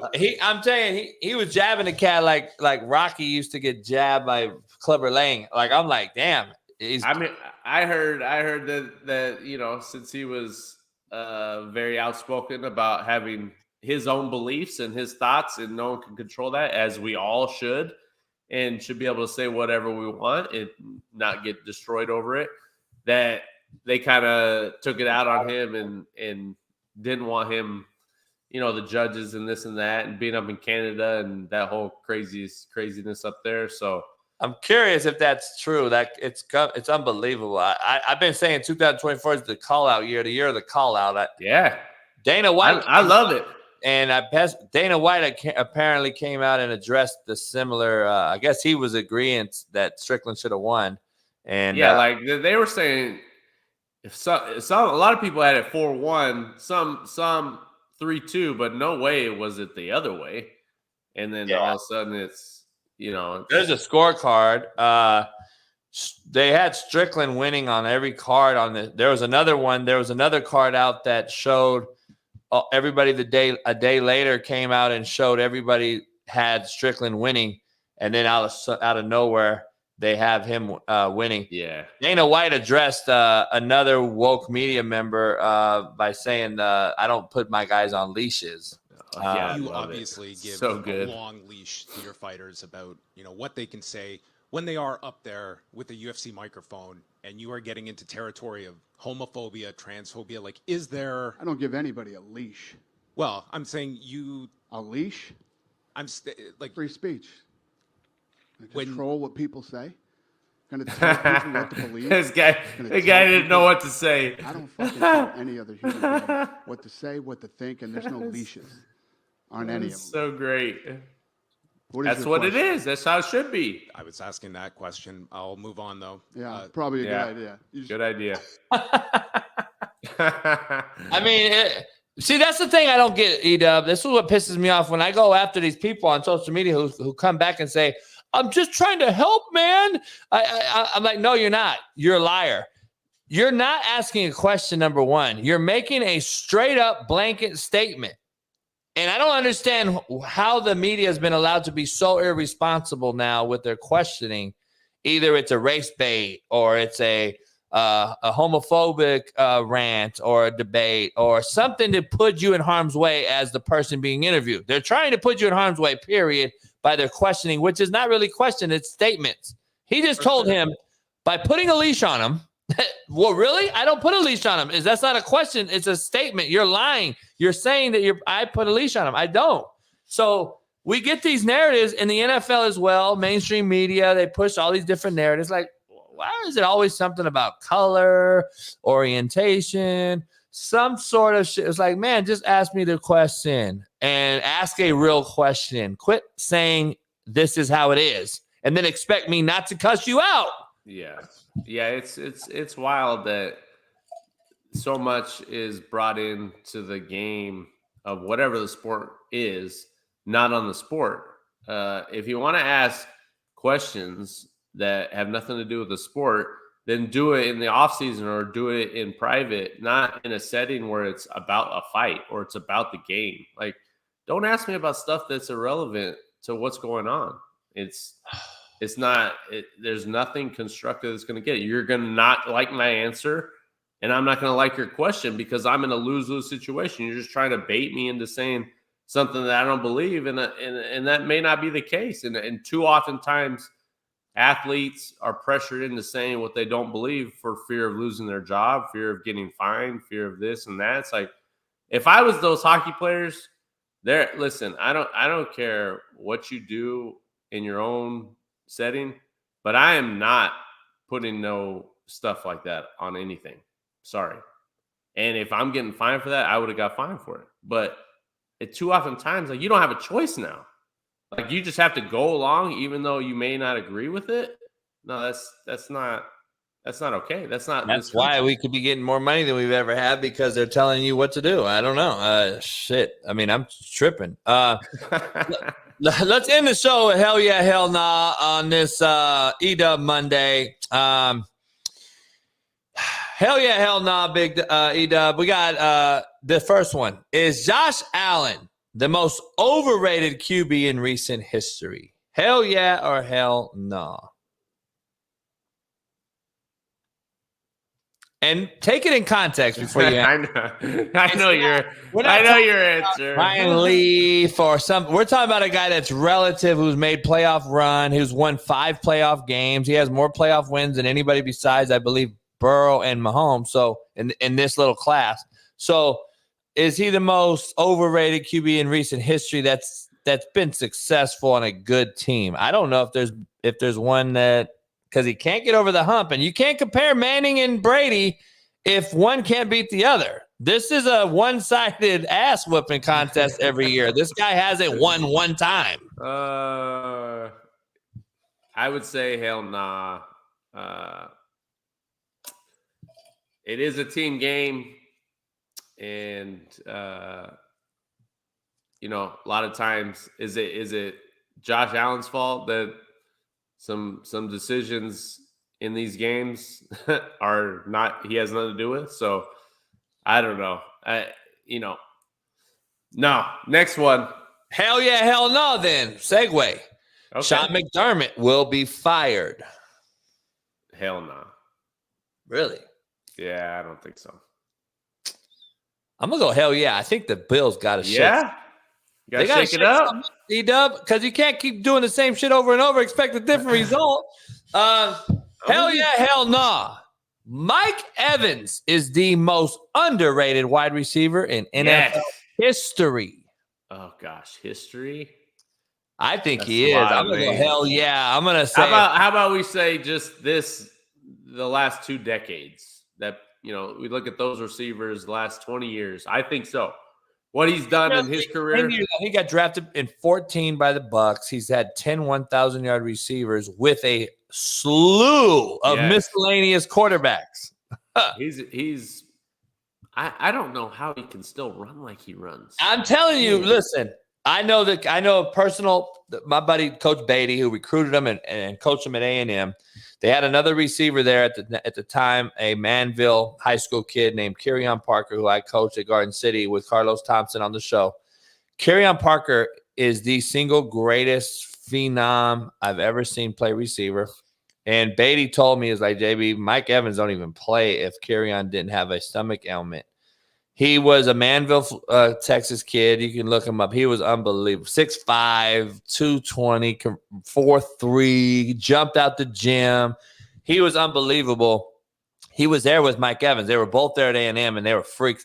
And he had a stomach issue and never really came to fruition. But Mike Evans was on that college team, and Beatty said this dude could be one of the best ever. And that was back in 2014, because I recruited to Kerryon in end of 2014, beginning of 2015.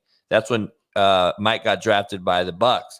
He's had no Tom Brady for 10 years or Mahomes for 7. He's had miscellaneous QB after QB and has continued to do what he's done. And I think he is the single most underrated guy. I do. And do you re-sign him if you're Tampa, or is this the time that you move on like the Larry Fitzgeralds of the world, Julio Jones at that age? Like, he can't do what he does. He's still more productive than any of those guys at that age. Yeah, it's just it's the line. How much are you going to pay for an aging icon of your organization? Of course I want him back. What is that number? And where does it fit in the grand scheme of things is what you got to think about. You can't think of, it's never personal. It is in this case because of what he's done for your franchise. So maybe you give him a little bit more than what you would a guy his age and what he's done. But it's tough when you get late in your career, man. The loyalty kind of goes out the window in some places, and other organizations, cherish that type of stuff, and most don't. So if he's not willing to take a little less to stay and retire and be an all-time greatest Buck, then he may be playing somewhere else. Hell yeah, hell no. If the last one, if McDermott is fired, hell yeah, hell no. Bill Belichick is the head coach for the Buffalo Bills.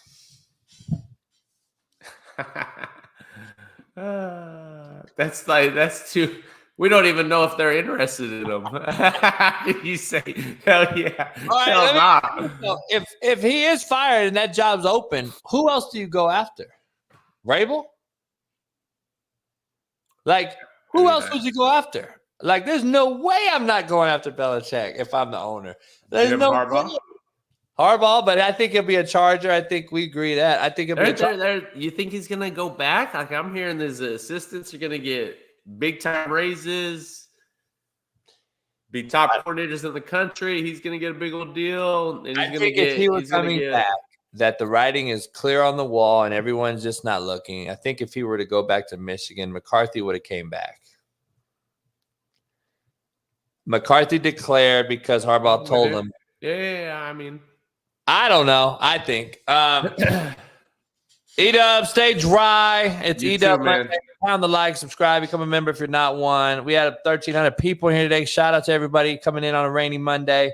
E-Dub, I'm probably go smoke a stick. Make me a little coffee. Hey, put a rain jacket on and you go climb the stairway to heaven up there in the backyard. I might go do that. All the Twitter gurus, you got the wrong Molten up. Really? Well, it hasn't moved. It's unbelievable. Sunday football palooza. Yes, sir. I'm gonna try to come through. I don't think as of right now, I don't have any plans. So all right, Steve Cam, and a few folks. So love it, bro. Good, be safe. Great I'll see you this week, maybe. Peace. Pound the like, subscribe, become a member if you're not one.